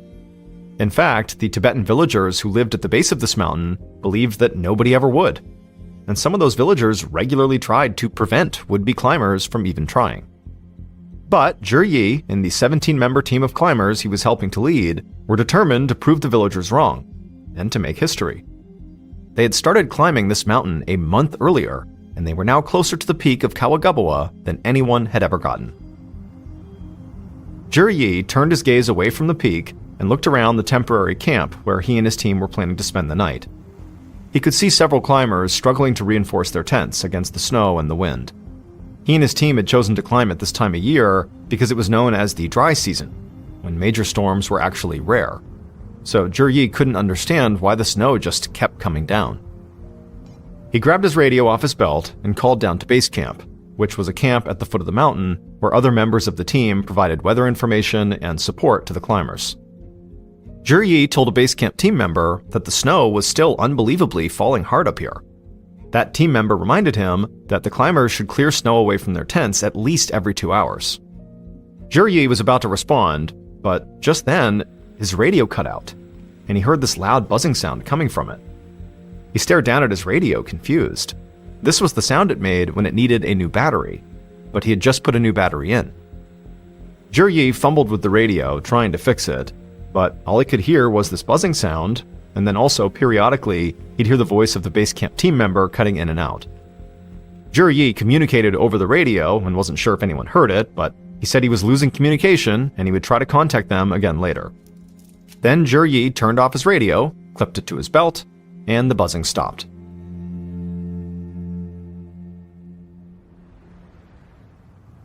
As the sun finished setting, the wind picked up even more. Yi craned his neck upwards again, and he saw that the peak of Kawagabawa had now disappeared in the snow and the darkness. Yi had done lots of difficult climbs in the past, and he was sort of used to running into problems right when he thought he was about to achieve his goals. That was just how mountains worked. All the planning in the world could not prepare climbers for everything. But for some reason, this felt different. This storm just didn't show any signs that it would ever let up. Yi lowered his head and walked towards a group of tents. He wanted to help his team clear snow away. But all of a sudden, Yi heard screaming coming from inside one of these tents. He and several other climbers moved as quickly as they could through the snow toward the sound. They stepped into the tent, and they saw a woman laying in her sleeping bag, and she was shivering uncontrollably, and sweat was running down her forehead. Yi knew this woman, who was one of several Japanese climbers on their team, had been dealing with a high fever for days. But now, she didn't just look sick, she looked terrified. As soon as Yi entered the tent, the woman stopped screaming, and she just started muttering. Yi knew some Japanese, but he couldn't make out what she was saying. He looked around the tent, and he could tell that the other Japanese climbers who had come in were also confused by the woman's words. Yi turned to one of them and asked, what is she saying? And in a little more than a whisper, the climber told Yi the woman was saying, "Something is coming." Later that night, the storm began to reach blizzard conditions as Yi made his way around the camp, checking on his team. As bad as the weather had gotten, and as alarming as the screaming Japanese woman had been, Yi refused to panic. He believed if everyone just stayed calm and prepared, they could make it through the night. But he quickly realized he was the only one who felt this way. Each climber Yi spoke to seemed as frightened as the woman with the fever. He tried his best to calm everyone down he spoke to, but nothing he did seemed to work. So eventually, he headed back towards his own tent to make sure it was secure. But before he got there, he heard more shouting. At first, Yi assumed it was the woman with the fever, but he listened more closely and he could tell it couldn't be, because it was a man's voice. Yi trudged back through the snow towards this shouting man's tent to see what was wrong, and when he stepped inside, Yi felt truly scared for the first time since he'd come to the mountain. Inside the tent, Yi saw one of the climbers sitting by a fire, pen and notebook clutched in his hands, and on his face was this wild look. His eyes were darting from one side of the tent to the other, and he would shout at something only he could see and hear. And then he would scribble furiously in his notebook. It was like he had lost his mind.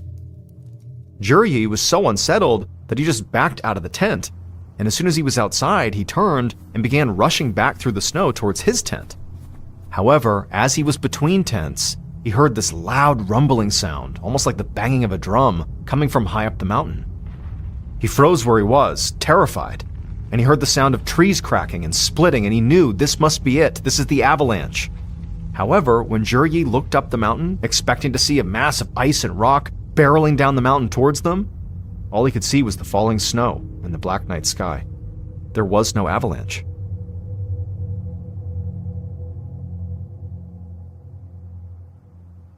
Early the next morning, January 4th, the snowstorm subsided, and the weather on Kawagabawa turned calm and sunny. A team leader down at base camp radioed up to Yi to see how the climbers fared over the night, but Yi didn't respond. So the team leader tried radioing the other members of the team that were up there with Yi as well, but they too didn't respond. And so this team leader sent out a small search team to see if they could get a visual of Yi and the other climbers he was with. However, remember, these climbers were thousands of feet up the mountain from base camp. So under the best of circumstances, it would have been really hard to look up and have seen them. And these were certainly not the best circumstances. There had been this huge snowstorm over the night, a snowstorm that really wasn't even supposed to happen this time of the year, which made getting a visual on Zhi and his team nearly impossible. And so this team leader quickly realized that if the climbers had gotten lost up on the mountain, he didn't have the resources to mount an effective search. So he quickly informed multiple government agencies that his team was missing, and then the government took over. That day, the Chinese government launched a massive operation on Coral. Professional search and rescue teams worked with volunteers on the ground, and airplane and helicopter pilots circled the mountain. But after 2 weeks of this daily intense searching, it became clear Zhi and the rest of the climbers, along with any remnants of their camp, had disappeared. On January 22nd, so 18 days after the climbers had gone missing, rescuers abandoned the search, and the government issued an official statement. The statement said that while massive snowstorms were indeed rare for this time of the year, they were not actually impossible to occur. So officials said the storm likely caused an avalanche that wiped out the camp and buried the climbers somewhere they couldn't be found. Now, this explanation was very logical, and for most people, it marked the end of this very tragic story. But not for the villagers who lived at the base of Coral. These villagers, who didn't think anyone would ever summit the mountain and who actively tried to stop those that did, they did not believe the official statement. They had a story of their own, which they were certain was the real explanation for what had happened to the climbers. And when the government issued its statement, these villagers tried to tell people that the government was wrong. And so, when climbers and tourists from all over came to Coral, these villagers told them what they believed actually happened, and how it would happen all over again if anyone tried to reach the mountain's peak. Now, most people dismissed the villagers' story as rumor or superstition, and that was a reasonable way to react to this, until 7 years later, when 3 shepherds from the village made a terrible discovery.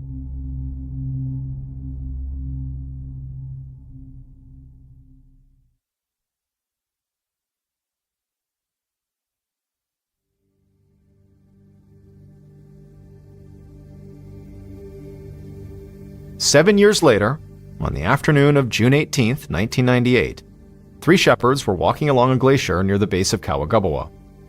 This glacier was 2.5 miles away from where Zhi and the rest of his climbers had set up their final camp. But the shepherds were not there to do any kind of search. This glacier was located near their village, and it was home to a temple that they often visited.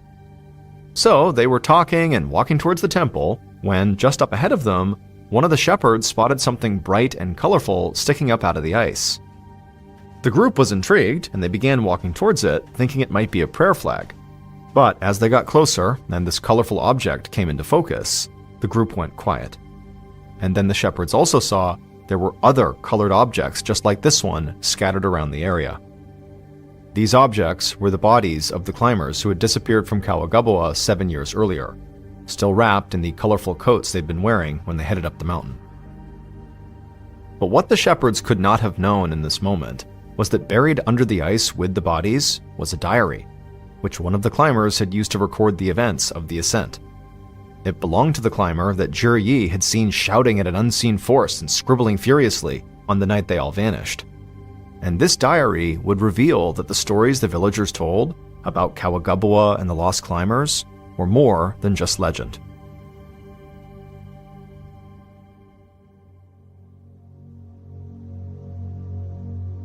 It would turn out there was a very specific reason why these Tibetan villagers believed nobody would ever reach the peak of Coral.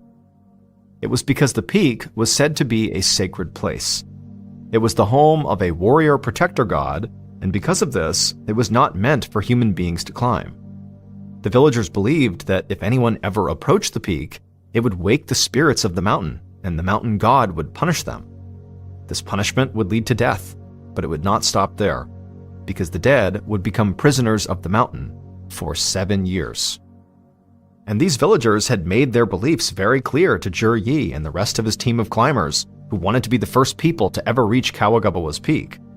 In fact, a group of villagers had heavily protested their climb and warned the climbers that their expedition would anger the mountain god and result in tragedy. But Zhi and the rest of his climbers had not heeded their warnings. The diary of the climber that was discovered along with the bodies recounted what happened as a result. The diary started like a lot of climbing diaries do, an account of the day's hike, the scenery, the weather. But as the dates got closer to the night the climbers disappeared, the diary took a strange turn. The writer became obsessed with these shadows he saw walking across his tent, and he said he heard women laughing and babies crying all around him in the darkness. That woman who had screamed out, who was sick with a fever, had said she felt something bad was coming, and she had tried to warn the others. But by the time Juryi heard the sound like beating drums high up on the mountain that he thought was an avalanche, like many thought was an avalanche, the mountain god had apparently already unleashed his wrath.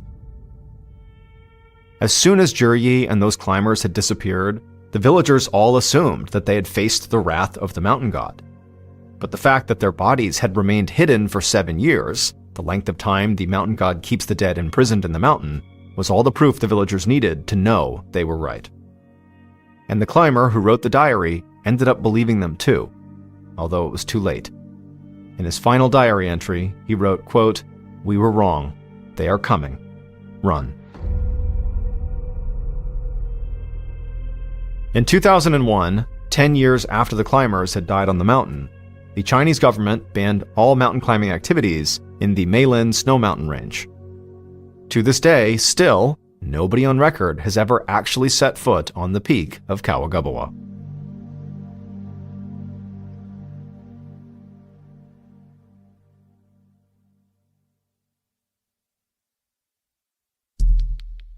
Our next story is called Something in the Bushes.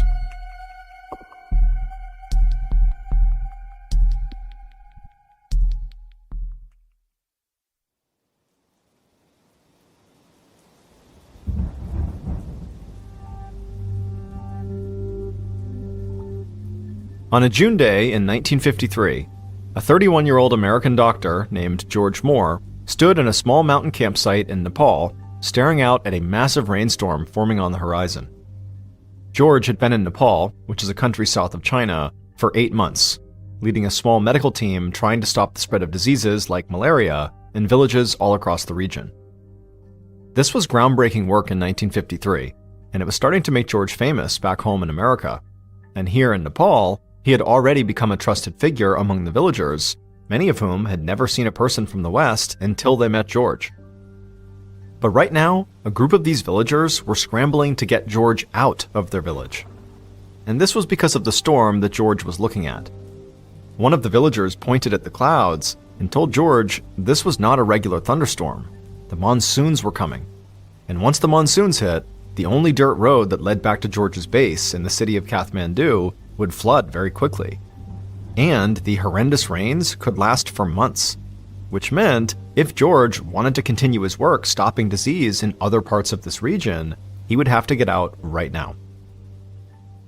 George had known the monsoon season was coming, but it had arrived much more quickly than he'd expected, and so he and his team were sort of caught off guard.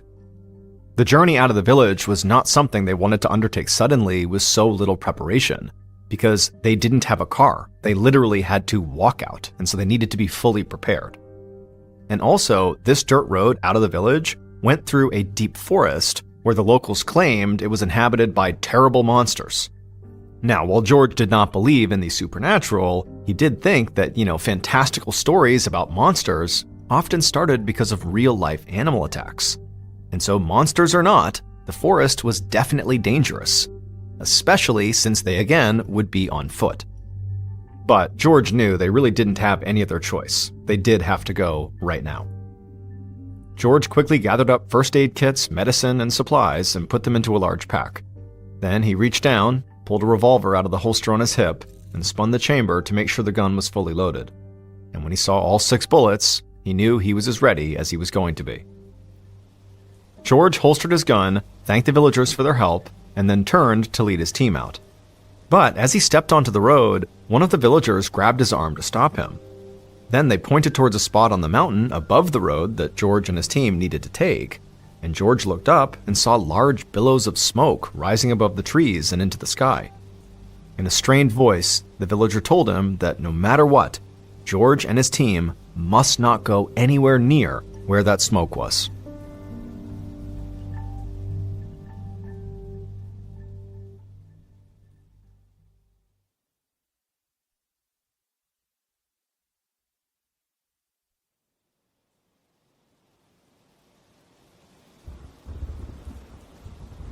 The storm continued to move in as George and his team began their journey. The men were getting wet and muddy, and the thunder was so loud it made their bodies feel like they were vibrating. But the rain really was not their biggest problem. Because by the time they had gotten maybe a mile or so from the village, a thick fog had rolled in and covered the entire road. And then suddenly, it was like the fog got so intense that George couldn't even see his team anymore. George did his best to try to walk as straight as he could, doing his best to stay on the road, but the fog at this point was so intense, he couldn't even see the ground, so he didn't even know if he was on the road. And then in the back of his head, he couldn't help but have this fear that because he didn't know where he was going and couldn't see his team, that he would unwittingly walk over to the place where that smoke was coming from. But he reassured himself that that couldn't possibly happen because the smoke looked really far away when they had set out, and this fog had only really rolled in for the last couple of minutes, so there's no way he could have gone all the way over there. But as George stumbled along, bumping into trees and feeling totally disoriented, the fog only seemed to grow thicker. The sound of the wind and the rain swirled around him, and George started to feel really disoriented, like he was in a dream or something. Then this horrific shriek cut through the pounding of the rain and the howling of the wind. It didn't sound like a person. It sounded like a wild animal, although George had no idea what kind it was. But George didn't need to know what this animal was to know it was a threat, and he needed to get away from it fast. So he turned and just began hustling in the direction away from the sound. But again, he could barely see. He was bumping into trees, he was stumbling on rocks. At this point, he knew he was well off the dirt road, but had no way of getting back to it. He didn't know where his team was, he called out to them, but didn't hear back. I mean, he's totally panicking at this point. And after a few minutes of trekking away from that shrieking sound, suddenly something huge and dark loomed up in front of George. For a second, he flinched, like somehow that shrieking animal had paced around him and now was stopping his way. But then he realized what he was seeing was actually this huge boulder. Frantically, he began climbing the boulder, thinking if he got to higher ground, he'd be safe from whatever was shrieking behind him. And as George climbed, he heard a voice call out to him. It was a member of his team. It was an entomologist. And amazingly, he was right behind George, standing at the base of the boulder. George just hadn't seen or heard him. The entomologist also seemed panicked and began climbing as well, and while he did, he shouted to George that he just heard movement coming from the plants. And so whatever animal was out here that this entomologist had also heard was clearly close by. George and the entomologist made it to the top of the boulder. They stood there, shivering and muddy, still surrounded by fog. George could feel his heart pounding, but he tried to hold his breath and not make a sound. The two men listened, trying desperately to hear any sign of this creature that had shrieked. But there was no more sound. It was silent. But seconds later, the men heard a new sound. It was like something was moving quickly through nearby bushes down below the boulder. George and the entomologist crouched down, trying desperately to see what was down there. And as they did, they saw the shadow run through the fog. On instinct, George put his hand on the grip of his gun, but he didn't draw, and now neither of the men moved a muscle. Then another noise came from the fog. George thought it sounded like grunts and teeth chattering. For a second, everything fell silent again. Then George heard heavy footsteps nearby. He started to shake with fear, but at the same time, he was desperate to see what was coming. So he leaned forward over the boulder as much as he could, trying to look down to see what this thing was.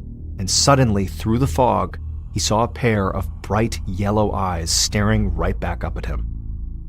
George tried to get back up, but it was like he was frozen. He just crouched there staring at the eyes in the fog. And slowly, he saw more pairs of yellow eyes appear in the fog. And he saw shadows of what looked like long tails whipping back and forth. Instantly, George thought of the monsters from the villagers' stories. But he told himself that's ridiculous. These were clearly just langur monkeys. He reminded himself that he was a doctor, a scientist. There had to be a rational explanation. These were just animals. They couldn't be monsters. But then one of these creatures moved forward and put its claw on the boulder and began to climb up. And at this point, George finally got a clear look at it. He saw this thing stood at least 5 feet tall, much bigger than any of the langur monkeys or any other monkeys that inhabited this forest. And instead of fur, It had gray skin, but most terrifying was its mouth, which was unnaturally large, stretching almost from ear to ear, and it was filled with these sharp teeth, the same color as its eyes. And as this creature slowly began to ascend the boulder, George felt a level of fear he had never experienced, something primitive from deep down inside of him. A single terrifying thought blared in his mind. These creatures are not of the natural world. These creatures are godly. Now George screamed and drew his gun. He was too afraid to aim it at the creatures directly, so he pointed it up into the air and began shooting. The creatures let out a chorus of these horrible shrieks, the same shrieks they had heard earlier. Then he watched as the creatures turned, and their shadows and their yellow eyes disappeared back into the fog. George and the entomologist stayed huddled on top of that boulder, too terrified to move, for what felt like hours. Those creatures did not come back, and eventually, the rest of George's team found him and the entomologist. The two men scrambled down from the boulder, and they joined the group. The team asked them what happened. They said that, George and the entomologist had gotten too far ahead of them in the fog, and they'd lost them. Then they heard the gunshots. But all George could say was, "We have to get out of here right now. I will explain later." And as the team set off again, George took a second and turned back around and looked in the direction of the boulder, where he and the entomologist had seen these creatures. And now that he had a little more perspective and the fog had cleared just a little bit, he saw something that he hadn't seen before. That column of smoke that he had been warned not to go anywhere near was coming up right from behind the boulder. He and the entomologist accidentally fled to the exact spot they were told not to go.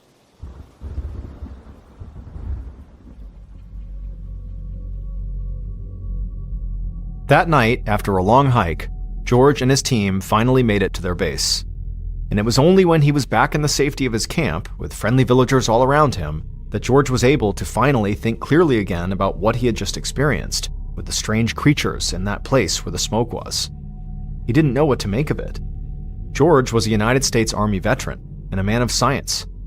He didn't believe in monsters or terrible gods roaming the forests. But he told his story as accurately as he could to the villagers, hoping they would have some realistic explanation for what the creatures were. But what the villagers had to say only left George feeling even more unsettled. So George decided he was just not going to speak of what he had seen to anyone anymore. He had a bright future ahead of him as a doctor. He wasn't going to throw it away by making himself look crazy.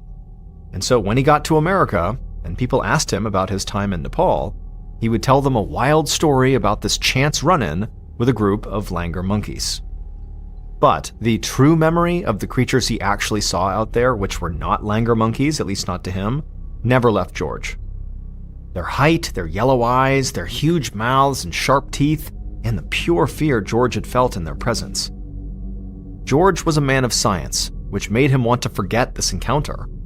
But he was also a man of truth, and so after spending years with these memories in his head, George came to believe that he had a duty to tell the truth about what he actually saw, no matter what the consequences were. And so in 1957, 4 years after his encounter in Nepal, Dr. George Moore published a first-hand account of what he had seen in a magazine article that was titled, "I Met the Abominable Snowman." In this article, he explained that the place on the mountain where the smoke was rising, where the villagers warned George not to enter, was called the House of the Gods. And the House of the Gods was home to the Yeti. A Yeti is an ape-like creature said to live in the Himalayas, and is similar to Bigfoot, but thought to be a bit shorter. In the West, the Yeti is often referred to as the Abominable Snowman. And in his article, George said he'd come face to face with a pack of them in Nepal. Telling the world what he'd seen did not adversely affect George like he'd feared. He went on to have a long, successful career and is still considered a pioneer in the field of medical outreach. And because of George's standing as a doctor and researcher, his encounter in Nepal has remained one of the most highly credible cryptid sightings in modern history. And so, as much as some explorers and scientists might think we can fully understand the natural world, both of these stories are proof that you can't.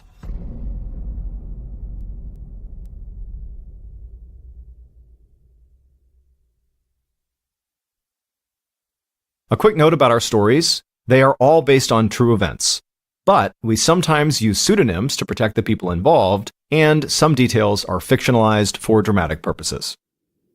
By early 1999, Christopher Case was living his best life. He was 35 years old. He had moved out to Seattle to pursue a career in music, and he had landed a job at a music company in Seattle, and he had risen to the rank of executive at that company. He was incredibly fit. He was known for being at the gym 7 days a week. He took vitamins. He took his health very seriously. He had loads of friends. People really liked him. He was very close with his family. And, despite all that, despite his popularity and success, he had been single for years, and even though he was not actively seeking a companion, his friends and family were continuously trying to set him up on dates. But Chris would prefer to not go on a date and actually stay home by himself and listen to music, because Chris had an obsession with a very specific type of music. He loved music from ancient times, specifically from Egypt. And so he would stay home instead of go out on dates and, crush ancient Egyptian music. That was like his idea of a great night. On April 11th of 1999, Chris was on a business trip because part of his job required a ton of travel. And he was on a trip with a couple of his coworkers who were also friends of his. They go out to San Francisco, and on the 11th, they decide to go out for dinner that night. And one of his coworkers decides to bring along a friend who was someone that lived in the area. So they get to dinner, and one of them has their friend, who's an older woman, very attractive, very kind of intense-looking woman. She was about 20 years older than Chris. That was his guess. And she sits down, and the four of them are just kind of having a nice conversation. And at some point, the older woman really takes an interest in Chris, and Chris takes an interest in her because it would turn out that they had a lot in common. And then she actually admitted to him that she was really into music from ancient times and actually has a specific interest in music from ancient Egypt. And so to Chris, he's like, how can this be? And he's like, this is my passion. I love that type of music. And they really hit it off. Now, Chris was not looking for any sort of romantic involvement with this woman. He was just so excited to talk about something he loved. And so all night, Chris and this older woman are chatting it up, and they're super into each other. He was looking at her purely from a platonic sense, but it was becoming clear by the end of the night, at least Chris was realizing this, that she was looking at him with a romantic angle. She was interested in Chris. And in fact, right as he's kind of realizing this, she asks him if he wants to leave with her and go back to her place. And he politely declines because he's not interested. He loved chatting with her about music and other things they had in common, but he wasn't interested in her romantically. And she became a little bit more aggressive and said, no, come on, let's get out of here. I got a place right down the road. We can go listen to music and hang out in my place. And he felt really uncomfortable, and he kept saying no, but she wouldn't let it go. And so finally, as she's literally trying to get him to say yes, he says, hey, you know what? I've had a long night. I'm going to go. And so he stands up to leave, and the woman goes from being very flirtatious and friendly to very angry at Chris. And she looks at him and kind of abruptly says to him, I'm actually a witch, and I'm going to put a curse on you. You're going to be dead within a week. Okay. And he just leaves. So the next morning, on April 12th, Chris gets up and he heads to the airport and he flies back to Seattle. When he lands in Seattle, he calls his friend Sammy, who was one of his very close friends back when he lived on the East Coast. He just wanted to share this weird experience with a close friend. And so they're kind of laughing about the whole thing. Neither of them are taking the curse seriously at all. It was like, you really dodged a bullet. It's good you did not go home with her. So in good spirits, Chris hangs up the phone with Sammy, and for the next 24 hours, Chris would fall right back into his regular daily life in Seattle.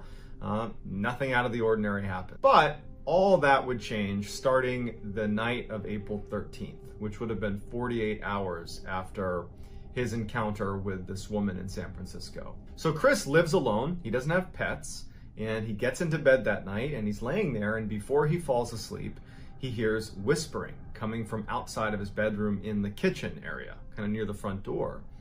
And he's thinking to himself, like, I didn't just hear whispering. Like, what? No one's in here. What's going on? And he's hearing the whispering, and then it kind of stops. And before he gets up to investigate, he's like, okay, I probably was just hearing things. That wasn't real. He's just kind of laying there trying to go to sleep, and then he hears it again. Except now it's not coming from the kitchen area, it's coming from a separate area in his apartment outside of the room he's in. And so now he's wondering, like, did someone sneak into my house? Like, is there a burglar in my house right now? And so he quietly gets out of his bed and he walks over to his door, he opens it up, and he can still hear the whispering, and it's coming from like his laundry room a little ways away. But as soon as he opens the door and he pokes his head out, the whispering stops. And he's just standing there like looking around, like hoping that there isn't anything in his apartment. And then out of the corner of his eye, near the front door, he sees something dash across his periphery. Like a shadowy figure basically darts across the room. And so he looks over and he's immediately afraid that it really is a burglar in his room. And as he's looking, he's turning the light on next to him, he's looking around, and he starts hearing the whispering again, and now it's coming from another section of his house. So he just starts turning on all the lights and looking around to try to like make sure no one's in his apartment. He's not even thinking about the whispering, he's just looking for this shadowy figure that he saw run past him. And so he's looking all over his apartment, all the lights are on, it's a small apartment, and as soon as he feels comfortable that the door's locked still, everything's locked, and there's nobody here, that's when he realizes that whispering is still happening. And so he turns back around, and now the whispering's coming from his bedroom where he was. And so he walks over to his bedroom and looks inside, and he can't pinpoint the whispering. Like, he keeps hearing it and walking to wherever it's coming from, and as soon as he gets near it, the whispering stops. And he's thinking to himself, like, am I dreaming? Is this a dream? Am I losing my mind? Did somebody slip me something like last night? Like, what's wrong with me? So he has this horrible night where he's up all night chasing down whispers in his apartment that keep vanishing, and then seeing shadowy figures running around and lurking in corners, but he can't ever see them when he looks at them. And so the next morning on April 14th, when the sun comes up, he hasn't slept, the first phone call he makes is to Sammy, his friend. And he's totally panicked, and we know about this phone call because Sammy would tell police about all her interactions with Chris over the course of this week. She would say that he was totally panicked. And she even thought, as she's taking this phone call, that it's just so weird, that Chris is scared of noises in his apartment and like figures moving around in his apartment, because it's so unlike Chris. He's, definitely a skeptic. He's just like he's a no BS kind of guy. So the idea that he would suddenly be terrified of something paranormal running around his apartment just seems so unlike him. But as she's listening to him, he was so scared about what was in his apartment. He knew it wasn't a person because he looked everywhere. There was no people. And that's the only reason he didn't call the police, is because he didn't want to tell the police that some shadow figure that's whispering in my apartment is harassing me. Like, what are the police gonna do? So Sammy hangs up the phone with Chris after trying to reassure him and just hopes that whatever that was doesn't happen again. But unfortunately for Chris, the night of the 14th now, he's going to bed again, and he starts hearing the whispers, and immediately he's out there looking, lights on. He's looking for these whispers. They keep disappearing. He can't find the source. He's getting frustrated. He's scared. He keeps seeing that thing dart around his apartment, except this night he also noticed that he would look and he could get close enough to where he could break out the silhouette of what looked like a person, like lingering in the corner of his apartment, but he'd go closer to it and it would disappear. It was like the manifestations of what he was seeing, the whispers and this figure running around his apartment, were becoming more vivid. But he's also thinking, like, I didn't sleep the night before. This could be my imagination. Like, I don't know if this is happening, but he's spiraling and he knows it. So the next day on the 15th, he doesn't call Sammy, but he calls a couple of his other friends that are anonymous, and they would all tell police that they got a similar story that Sammy had gotten that first night after the 14th. No matter what was happening, Chris believed it was happening, and Chris was terrified. But this wasn't even the worst of it yet. So that night on the 15th, Chris gets in bed, and now he's barely slept for 2 consecutive nights, and he's determined to just go to sleep. That he's trying to tell himself that everything that you've experienced the past couple nights is probably brought on by stress. It's brought on by now certainly a lack of sleep. So he's telling himself, like, just go to sleep. Just get in bed and go to sleep. So he gets in bed and he's laying there and he does fall asleep. But he wakes up in the middle of the night and he can't move his body. He's paralyzed, he can't move, and he's totally awake. And he starts hearing whispering. And now his level of fear is so high because now he's immobile. But the past 2 nights, he's heard that whispering in his apartment, and he's seen that figure moving around his apartment. And so he's laying there in darkness, because he went to bed in darkness, and he starts hearing whispering outside his room, and then it stops. And then he starts hearing whispering inside of his closet, and then it stops. And then he hears whispering right underneath his bed, and he can't move. And he's just laying there praying that nothing horrible is going to happen to him, that this is just a dream. And then out from underneath his bed, right next to him, he can only turn his eyes, this black figure, this shadowy black figure emerges right next to his bed. And it's looking down at him. He can't make out any facial expressions, but he can clearly define, a figure is hovering over him. And it reaches down and puts its hands around his neck and begins to throttle him. And Chris is like gagging, he can't breathe, but he can't move. And at some point, the thing begins to lift him off of his bed by his neck and then throws him back down, and then the figure vanishes. Chris still couldn't move. He's choking to breathe, but he can't move, and he's just waiting for this thing to come back. And he knows that more than likely, whatever this is probably going to kill him this night. So he's laying there just thinking, oh my God, I'm about to die, I'm about to die. But the thing doesn't come back, and Chris can't move. And at some point, Chris, probably out of just pure, adrenaline crash or something, he falls asleep. And so when Chris wakes up and he can move again, he notices there's blood inside of his bed on his sheets. And then he looks at his hands, and at the tips of all 10 fingers are these incisions, like someone had intentionally cut open the top of every finger, something he certainly didn't do. And his bed is covered in blood from these 10 cuts on his hands. And then he feels his neck, and it feels tender. And it turns out he had marks on his neck. It was all bruised up from this thing choking him out. And it brought him back to that really happened. He's now actually in fear for his life. Chris immediately calls Sammy and tells Sammy everything that happened. And Sammy can't believe any of it. She felt helpless because she's on the other side of the country. She can't help him. And Chris is just petrified. And he's he can barely speak, he's unable to articulate what's happening. He's describing these cuts on his hand and his neck, but there's no one in his apartment. And Sammy's trying to get him to call the police, but Chris is I can't call the police. What am I gonna tell him? That a shadowy figure is coming in my apartment and choking me? They're gonna think I'm crazy.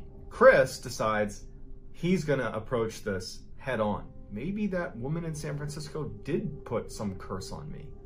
I need to at least research it. And so there was a religious bookstore right near his house that he figured might have some things on demonic possession and demons, the occult. And he goes in there and he kind of awkwardly approaches the store owner and is like, I'm looking for, books about demons and witchcraft and how to protect yourself against that. And the guy points him towards a section of the store. And so Chris goes over there, he scoops up a whole bunch of books. He also buys a whole bundle of crucifixes. So at least 10. So he's got all these crucifixes, he's got all these books about demonic possession and witchcraft. He buys all of that and he leaves and he goes back to his apartment. When he gets back, after doing some research, he ends up putting these crucifixes all over his apartment, every room. And he takes salt and he draws a line all through his apartment against the baseboard of every wall in the house. And at every corner of the house, he'd pile up little piles of salt. He was going to do all the things that people say to do if you're dealing with demons or ghosts or anything through witchcraft. He was kind of grasping at straws a little bit. So he went out and did everything he thought he could possibly do to protect himself. That night, which was April 16th, we don't know what happened to Chris.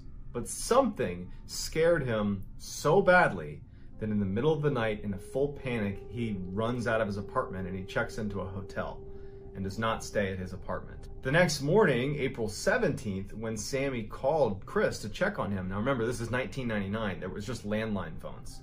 So she calls his landline at his apartment to check on him. There's no answer because he's not there. He's at the hotel.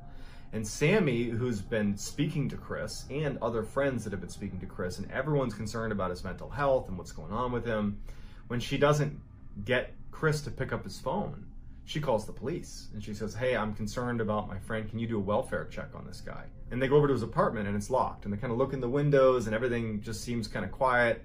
And so they leave and they tell Sammy hey, look, it's locked. We can't really do anything. Let us know if you don't hear from him in the next couple of days. And so that was it. And so Sammy's super concerned. And so she goes to work on the 17th. And then when she gets back, she has a voicemail from Chris, who had called her at some point during the day while she was out. And on the voicemail, Chris tells her in a voice that was different than the past few days. The past few days, he was scared.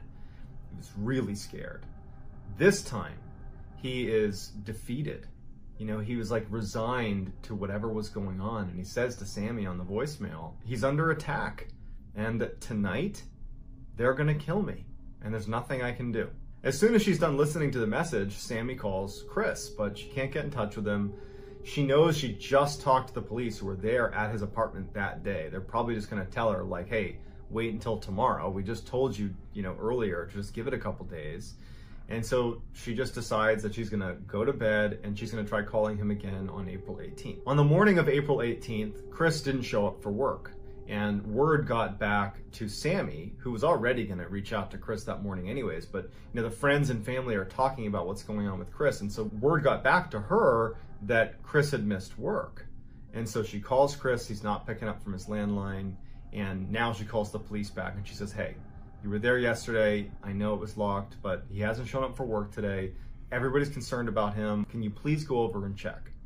And so the police go back over to Chris's apartment. And this time, the front door is unlocked. And they go inside, and they're met with this very strange scene. You have all these crucifixes that are on the wall. You have the salt that lines every room in the house. There are all these candles that have burned down to the wick. There are little scraps of paper all over the apartment that were handwritten, little messages that Chris was leaving all over the house, warding off spirits and demons. I mean, it just looked like out of a Hollywood set for some demonic movie or something. And they search the house and there's no sign of Chris. They're yelling for him. There's no sign of him. And they make their way into the bathroom where they discover Chris's body. Chris was in his bathtub, no water in the bathtub. He's fully clothed. There's all these candles all around the outside of this bathtub. There's, more crucifixes and weird relics that are in the bathroom with him. And he's on his knees and he's slouched up against the wall with his hands kind of tucked against his chest. He had no external injuries. He was just dead. And so the police take Chris's body and the coroner comes in and does a report, and it comes out that Chris died of natural causes. He died of a heart attack. And so when friends and family saw that that was his cause of death, they didn't buy it. They're like, I don't know how to describe what happened to him. But over the past 7 days, Chris went from this happy, healthy, successful guy to a complete raving paranoid lunatic. And no one knows why. It's certainly possible that it was just a very poorly timed heart attack, mixed in with someone having a psychotic break. Or some people say that he really was cursed by that woman in San Francisco and that was the result. She said, you're going to die within the week, and he literally died within the week. And he described regularly over the phone to his friends and family as this was happening, these horrible experiences at night with these shadow beings in his room and it attacking him. It's just this crazy story that to this day leaves friends, family, and investigators baffled. So I'd love to hear in the comments what you think happened to Christopher Case. Was this a natural death, or was this something else? Let me know in the comments. I'll do my best to go through and respond to as many as I possibly can. So if you enjoyed this video and you want to see more videos like this one, I would encourage you to gently slap the like button and then subscribe to my channel and turn on all post notifications so you don't miss any of my weekly 3 to 4 uploads that look an awful lot like the video you just saw.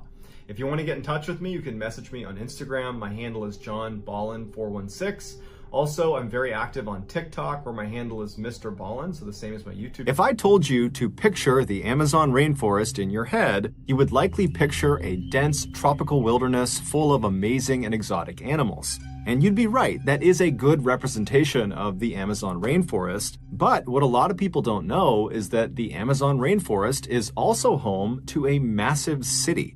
It's called Manaus, and it sits right in the middle of the Amazon rainforest, right along the Amazon River. And it happens to be one of the most violent places in the entire world. All it takes in Manaus is simply walking down the wrong street or crossing the wrong person, and you can get shot or stabbed in broad daylight, and there's virtually nothing anyone can do to stop it. In 1989, a 31-year-old former police officer named Wallace Souza decided to make a TV show about what it was actually like to live in his hometown of Manaus. And unlike other crime shows in Brazil that often censored out the most graphic content they covered, Wallace decided he wasn't going to do that. He wanted to expose the harsh reality of life in Manaus, and he felt like the only way to do that was to show everything. And so that year, he launched this show, which he called Canal Livre, which translates roughly to free channel. And true to form, there was no filter on what went on the air. And so this show was shocking. Viewers were given a front row seat to freshly murdered victims that are lying out in the road and slumped over chairs in restaurants and behind steering wheels. And the cameraman would zoom in on their fatal injuries, and they would zoom in on the faces of these people that have just died. Every gratuitous detail, every blood spatter, every grieving family member of the victim who's crying out in pain, all of it was shown on this TV show. And then, in between these very dark and violent segments about gang killings and drug deals gone wrong, Canal Livre also had a much lighter side. They would bring on local artists to talk about what they're working on, to maybe try to sell some of their goods. The show would also focus on down-on-their-luck families that needed help raising some money, and so the show was designed to get people to donate. And then also, for really no reason at all, there was a segment on the show where this puppet character would get into a fight with a man selling bread.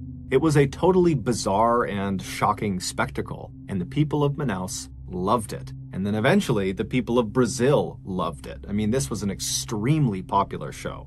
Because Wallace was often on camera on Canal Livre, he became very famous and very recognizable. And so when he would walk around Manaus, people would see him and literally just start clapping and cheering for him. And as he and his show became more and more popular across South America, Wallace decided he didn't just want to report on crime, he wanted to fight crime. So, on air, Wallace began berating the government for not being able to protect its citizens, and he berated the police for not being able to catch the criminals. And then off the air, Wallace campaigned for and was elected to political office in Manaus, where he continued to push hard to reduce crime in the city. And so it wasn't long before Wallace went from just being a relatively well-known TV host to being one of the most beloved and influential and trustworthy people in all of Brazil. However, over the years, there was one strange thing about his show, Canal Livre, that people just couldn't wrap their heads around.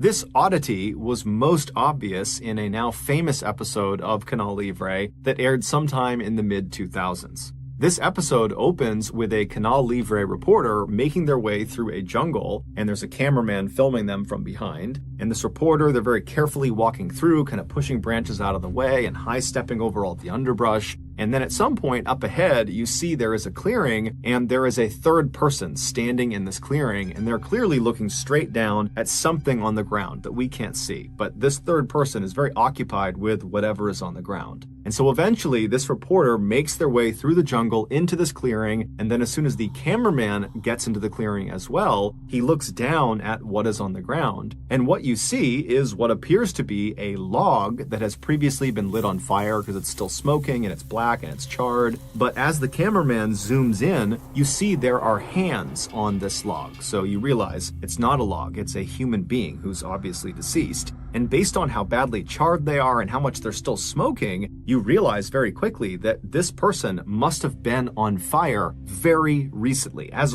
probably just a couple of minutes ago. Like right before the camera got here, this person was on fire. And so as you're kind of seeing this shocking image, the reporter suddenly talks about this person like he knows all the details of them already. He says, this person, it's a man, and they were not shot to death, they were doused with gasoline and burned alive. But at this point, the police had not come out. They had not seen this dead person yet. And so it made no sense that the reporter would have all this information on hand because no one knows this stuff yet. And based on just looking at this person's body, it was too badly burned to be able to tell whether it was a man or whether they had been shot or not or whether gasoline was used. But when Wallace was questioned about where he and his reporters got their information from, he just said, look, we're a very popular show and people call us often before they call the police, and they give us information about what's happening in the city. And we have a huge team. We watch the police headquarters, we listen to the police's radio, we watch the morgue, we have loads of informants all over the city, and so we just get our information really, really quickly. And this answer was enough until 2008. That year, in October, the police arrested a former Manaus police officer who just went by the name Moa, and they accused him of 9 murders. And so they throw him in jail, but Moa, despite the seriousness of the charges against him, seems totally unfazed. It was obvious he had some sort of powerful connection outside of prison, some person or some entity that he fully expected was going to, at any moment, swoop in and magically get him out of prison. But that didn't happen. Moa just continued to sit in jail, and at some point that began to sink in that he was kind of on his own, and so he began to talk. And the story he would tell would shock Brazil. Moa would admit to having killed some people, but he would tell police, look, I'm just the assassin. The person who hired me for these killings is Wallace Souza. It would turn out Wallace Souza started his show, Canal Livre, with the best of intentions. But when his show became massively popular and it in turn made him, Wallace, also massively popular and powerful, he became corrupt. And at some point after his meteoric rise, he formed this very powerful drug cartel, and then in an effort to bolster his illegal dealings and to boost his show's ratings, he decided to start contracting hitmen like Moa to start taking out rival gang members in Manaus. And he would tell the hitman how he wanted them killed and where he wanted them killed and at what time. And then after the hitman agreed to do this, he, Wallace, would go tell his camera crews exactly where to go and at what time so that they would be arriving at the murder scene literally right as it was happening or right afterwards, allowing them the opportunity to get all the gory footage before anybody else. It would take the police a year to finally compile enough evidence to charge Wallace with murder, but they would do it in October of 2009, and eventually Wallace would turn himself in. However, he denied everything. And then before he went to trial, he would die of a heart attack in prison. And so we never actually got to learn the full extent of what exactly Wallace Souza had done, how many people he had assassinated, and how many of them were shown on his TV show. But we do know that at least 3 of his assassination victims were shown on his TV show, one of them being the person that was found out in the jungle. They really were a man. They really had not been shot. They had been burned alive with gasoline at Wallace's discretion. But in the end, the person who paid the highest price for the Canal Livre killings was Moa, the hitman who blew the whistle on what was going on with the show.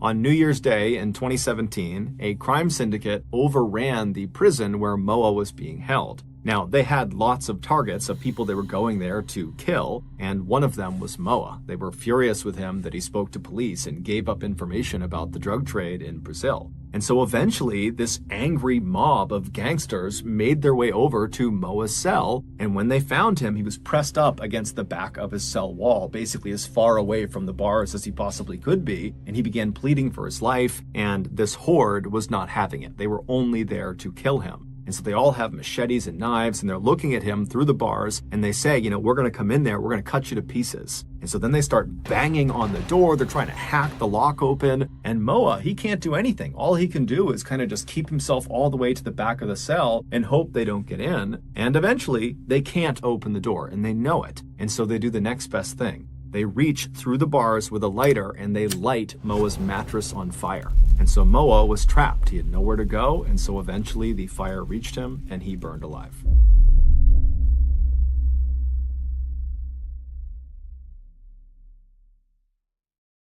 The next and final story of today's episode is called Inside a Nigerian Death Factory.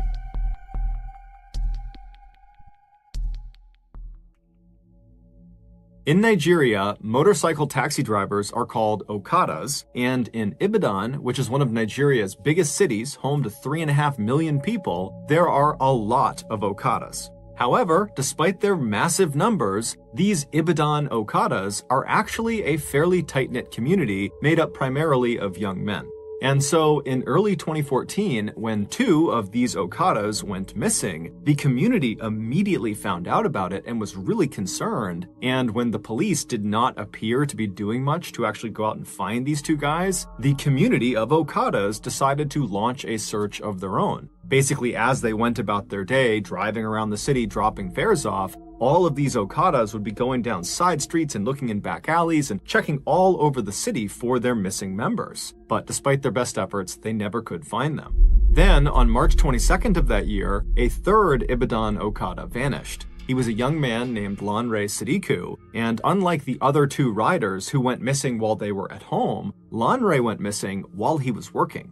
Lanre was part of a group of Okadas within the city who all kind of met up on the same city street, and that's where they stayed throughout the course of their day, trying to wave down fares as they came up. And so everyone in that meetup point all knew each other, and so they all knew Lanre. And on the day he went missing, they recalled seeing him driving away from this meetup point with 2 passengers on the back of his bike. Now, typically, the rides these Okadas would offer to their passengers were very short. They're only driving them just around the city. And so it was very quickly noticed that Lanre had left and after several hours had still not come back yet. When it was noticed by the other Okadas, they began talking about it and someone said, give him a call, make sure he's okay. And so they called his cell phone and Lanre did not pick up, which was highly unusual, not just for Lanre, but amongst the other Okadas. They always had their phones on because they're looking for new customers and customers could be calling them. And so their cell phone is a vital part of their work. And so his phone is off, they don't really know what to make of that, and then out of nowhere, Lanre actually calls this group of riders. However, he was calling them on his second cell phone. Lanre would keep a work phone and a personal phone, so he was calling them on his personal phone. And so when this other Okada answered the phone and heard Lanre's voice, he put the phone on speaker so the others who were concerned could hear what was going on. And what they heard was Lanre, totally hysterical, screaming into the phone that he needed help. He said that he and 8 other people he was with, who he didn't even know, had been kidnapped, and their kidnappers had brought them to this underground prison cell. They couldn't see anything, but they could hear people walking above them. Lanre also explained that when they had been kidnapped, the captors had taken all of their belongings, but they hadn't recognized that Lanre had this secondary cell phone, which is why he was calling from it. And so in between Lanre's frantic descriptions of what was going on and what had happened to him, these Okadas that received this call, they can hear in the background these other 8 people that are with Lanre in this underground cell screaming out as loud as they can, probably to get the attention of someone, anyone who was above ground who might be able to come down and save them. And so these Okada riders who are getting this call from Lanre, they're horrified and they're trying to calm Lanre down so he can explain where he is so they can go find him. And finally, Lanre, he does compose himself and he gives them really specific directions to this footpath that led into the Soka forest where he said he had been taken. The Soka forest was a very dense stretch of wilderness right on the outskirts of Ibadan. Lanre would tell them that he had no idea where specifically in the Soka forest he was. However, he said, if you just keep walking on that path, eventually you'll hear us calling out from underground and you can come and save us. And so as the riders turned on their bikes and they got ready to head out and go rescue their friend, they told Lanre to stay on the line. Let us keep talking to you until we find you. But as they're telling him that, his phone abruptly cuts out. And then when they tried calling him back, his phone was off. About 40 Okadas from Lanre's meetup spot took off together and sped down city streets until they hit this major highway that would take them out of the city. And then once they were out of the city, they went down this other road that brought them right towards the Soka forest. And then as this road put them right up against the tree line on their left side of the Soka forest, they all began looking for the 2 burned out cars that Lanre had said marked the beginning of this footpath they were looking for. And so sure enough, they find these burned out cars, they park all their bikes off on the shoulder of the road, and they quickly realize that this really is a footpath only. There's no way they can get their motorcycles onto the path, not only because the burned out cars are blocking their way, but because the path itself is so overgrown with vegetation. I mean, they can barely see the path, let alone drive something through it. And so the men leave their bikes by the side of the road, and then unarmed, they walk past the burned out cars onto this path, and then because it was so narrow, they had to walk more or less in a single file line into the Soka forest. And so as these men are basically marching into the woods, they're not making any sound because, again, they're trying to listen for the sound of their friend and the other people that have been taken captive somewhere underground. And so they're silently marching through this forest when all of a sudden, the guy at the front of the line thinks he hears something way up ahead. And so he holds his hand up to stop the line, and they all stop and they're trying to listen. And then all of a sudden, about 50 feet ahead of them through the trees, this man they didn't recognize suddenly jumped out from behind a tree. He yelled something at them, and then he raised his gun and began firing in their direction. The 40 Okadas immediately turn around and just sprint back down the path, right back out to the road. They hop on their bikes and they peel back out towards the city. When they finally get back to the meetup spot they had all originated from, they realize they can't just leave Lanre and the other people he was with out to dry. They have to go back and rescue them. They considered calling the police, but given the lackluster response to the other two missing Okadas, they realized they probably would have a higher chance of saving their friend and the others if they just went themselves. And so the 40 Okadas rounded up another 60 from other neighboring meetup spots, and this huge posse of over 100 men all hopped on their bikes and headed back towards that footpath that led into the forest. When they got there, they put their bikes on the side of the road, and this time, when they started walking down that path, they had guns, knives, bats, all sorts of weapons, and they were not trying to be quiet. They were actually yelling like these loud war cries to let the gunmen and any other gunmen in the woods know that there was a horde of angry people that were coming into the woods for a fight. And so as they're marching down this trail, kind of expecting to get shot at any point, it doesn't happen. Instead, after quite a while, they walk out of the thick forest into this huge opening. And right in the middle of this huge clearing is this fairly small river, but it's big enough that it would be very difficult to cross. However, they can see there's a bridge, this kind of crumbling old stone bridge that goes over this river. And then on the other side of the bridge, on the other side of the river, they can see there are two dilapidated buildings. The one that is closer to the bridge is this small black shack that has a window looking out towards them. And from their perspective, they're maybe 100 feet away from this shack. They can't tell if anybody's inside of this building. And then the other building was much bigger than the shack. It was this huge kind of broken down warehouse that had big, tall cement walls. And then all around it was this huge chain link fence with barbed wire wrapped around the tops. And so this huge posse of Okadas, they come storming out of the forest and they run over to that bridge, which is the one way across. And as they get on the bridge, they're kind of scanning the two buildings. They're not seeing anybody. And then one of the men, they look down underneath the bridge and they actually see Lanre's motorcycle. It's lying on the banks of this river, kind of tucked up underneath the bridge as if someone had stolen it. And so everyone already knows Lanre is somewhere over here. We're going to go find him. And so the men, they get over the bridge, they go to that first building, that black shack, and they open up the door. It's a plywood door, and there's no one inside. But the shack is literally stuffed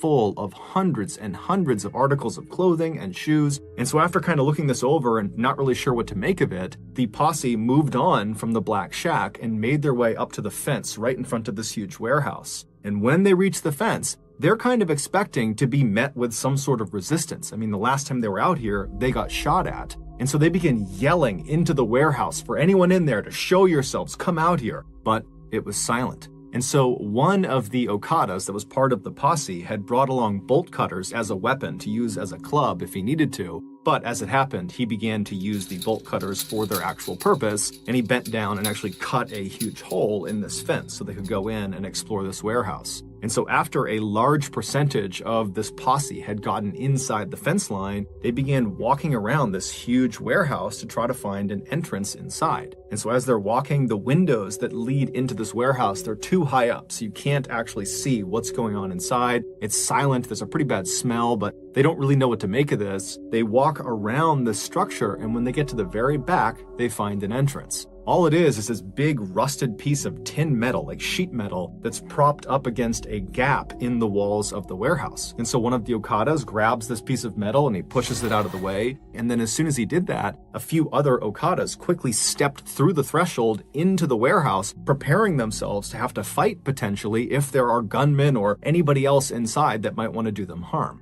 But as soon as they see what is inside of this warehouse, they immediately lower their weapons and just stare in abject horror. According to the locals who lived actually in the forest relatively near where this warehouse was, they said there was actually another way to get to this particular area, to get to the warehouse. there was another path that was very rough, but it was big enough for one vehicle that came in from the other direction. Now, the locals said they didn't use this path at all. They didn't even know where it originated from. But they said for the last 10 years or more, they have seen one vehicle use this road all the time to get to the warehouse. And it was this black Jeep with black tinted out windows, and they said it would typically show up most nights of the week around 8 p.m. And they said it would just go down the road, it would make its way over to the warehouse area, and then around 9:30 p.m. they would hear or see the black Jeep leaving. Now, none of the locals knew who was driving this Jeep, although they knew it was a man. That was really all they knew. And they had no idea what this man did when he got over near the warehouse. However, for the last 10 years, every time this guy was over near the warehouse from 8 to 9:30 at night, they would typically hear screams coming from that part of the woods, coming from the warehouse. And when the locals brought their concerns to police, the police just kind of blew it off and didn't do anything about it, and actually told the people, don't worry about it. And so over the years, the locals had kind of just accepted that this man in his black Jeep and the screams coming from this warehouse were just a part of life. And so no one even reported it anymore. Had the police followed up on the locals' concerns about this Jeep and the screams, they would have discovered that that warehouse was actually a storage facility for a very in-demand and very illegal product. And that man who drove that black Jeep, he would take this illegal product and he would bring it back with him in batches and he would sell it on the black market. When this posse of 100+ Okadas pulled that metal door aside and they stepped into the warehouse, they were not met with any resistance. Anyone that had been there, any other gunmen or guards or anything like that, they had fled when they heard the sound of this massive posse whooping and yelling on their way in. And so as these Okadas are standing inside of the structure surveying what's in front of them, the first thing they noticed is right in the middle of the structure on the ground is this cement slab. It's about 4 feet by 4 feet, and one corner of this slab was elevated slightly by some rocks that had been placed under it, kind of propping it up, pitching it on an angle. And then just off of the side of the lowest point of the slab was this wooden bowl that had dark stains inside of it that was positioned in such a way that if you put water on the slab, the water would drain off of that corner directly into this bowl. Basically, it was there to catch any runoff from whatever was happening on this slab. Around this cement slab, all over the dirt floor, were bones, some with meat on them. And then beyond the bones and beyond the slab, all around the perimeter of the inside of this building were extremely malnourished, catatonic people chained up to the walls. These people were the highly in-demand, highly illegal product. More specifically, their body parts were the product. In Nigeria, a stunning number of people believe that certain magic potions and charms will grant you wealth and success, and in some cases, infinite life. But the catch is, the herbalists who will perform the magical rituals and give these potions and charms to people that pay for them, they often require human body parts for them to work. And so human body part factories, like this warehouse in Soka Forest, were established in order to meet the high demand of people that needed these parts. And so the way it's believed it worked at the Soka Forest warehouse was the man in the black Jeep. He would get orders from people that wanted specific body parts for their magical potions and charms and whatever else they needed, and he would make a list of those parts, and then at 8 p.m. he would show up at the warehouse and he would communicate with the people that worked at that warehouse, and they would determine out of all the captives they had who had the parts they needed, and then after figuring out which captives were going to be used that night, they would go into the main section of the warehouse, and one by one, they would unchain these people, they would drag them to the center of the room, and in full view of all the other captives, they would put them on the slab, known as the slaughtering slab, and they would hack off the required body parts. And they would bag them up, put them in coolers, and then the man with the black Jeep, he would take those parts and he would leave. And then the person who's just been butchered, if they were still alive and might have a chance of surviving, they'd just be brought back to the wall and chained up again.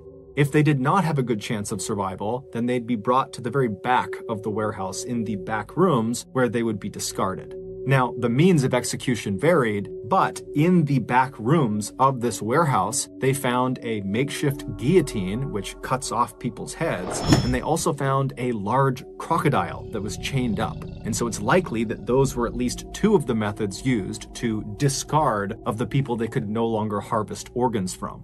After the Okadas kind of broke out of their initial shock of what they were seeing inside of this warehouse, they went around and began freeing people that were still chained up to the walls. And in total, there were 23 people that were still barely alive, still inside of this warehouse, but none of them were Lanre Sadiku. And then after checking all of the dead bodies and body parts that were inside of the warehouse and then also right outside, where there were a number of shallow mass graves, they couldn't find Lanre amongst them either. And so this huge posse began looking all over the property for an entrance to this underground prison that Lanre had described being in. But they couldn't find it, and so eventually this posse made their way back over to the survivors who were being tended to by locals that had come over, and they asked the survivors, are you aware of any underground prison cells somewhere around here where other people were being held? But the survivors either didn't know or just were unable to speak anymore. And so later that day, when the police did come out because word got out about this huge find out in this forest, the posse went to the police and begged them to please begin digging up this entire property. We need to find the entrance to this underground prison cell. Lanre and 8 others, and who knows how many others beyond them, are trapped underground in these cells, and we gotta get to them.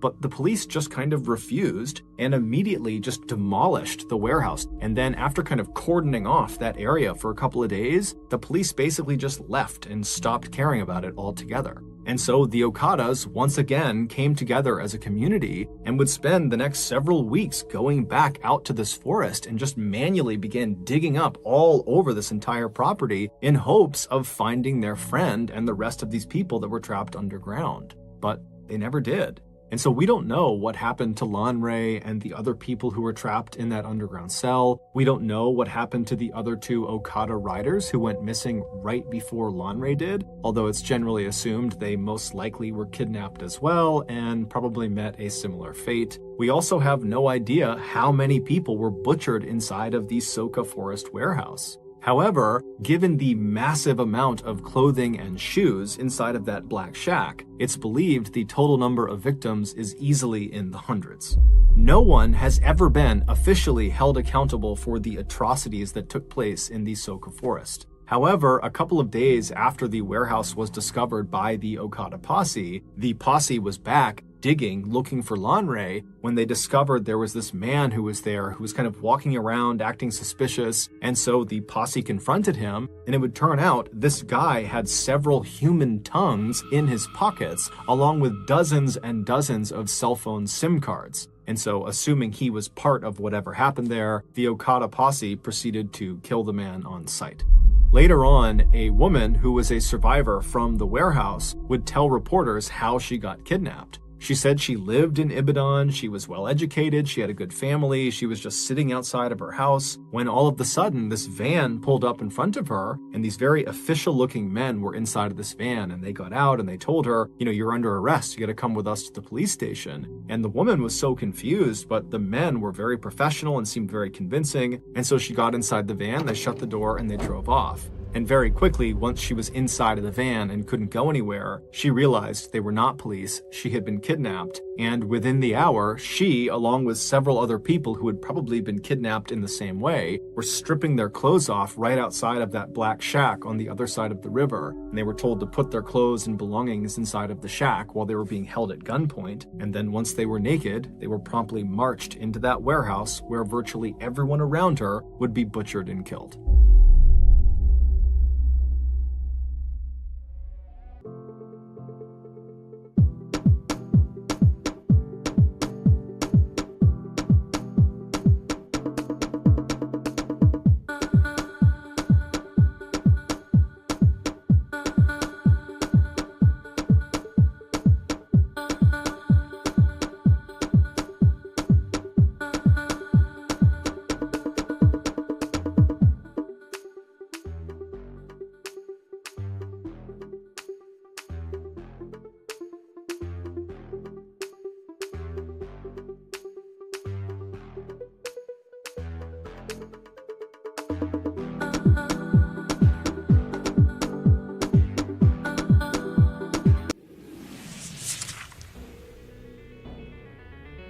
Thank you for listening to the MrBallen Podcast. If you enjoyed today's stories and you're looking for more bone-chilling content, be sure to check out all of our studio's podcasts. This podcast, the MrBallen Podcast, and also Mr. Ballen's Medical Mysteries, Bedtime Stories, Wartime Stories, Run Fool, and Redacted. Just search for Ballen Studios wherever you get your podcasts to find all of these shows. To watch hundreds more stories just like the ones you heard today, head over to our YouTube channel, which is just called Mr. Ballen.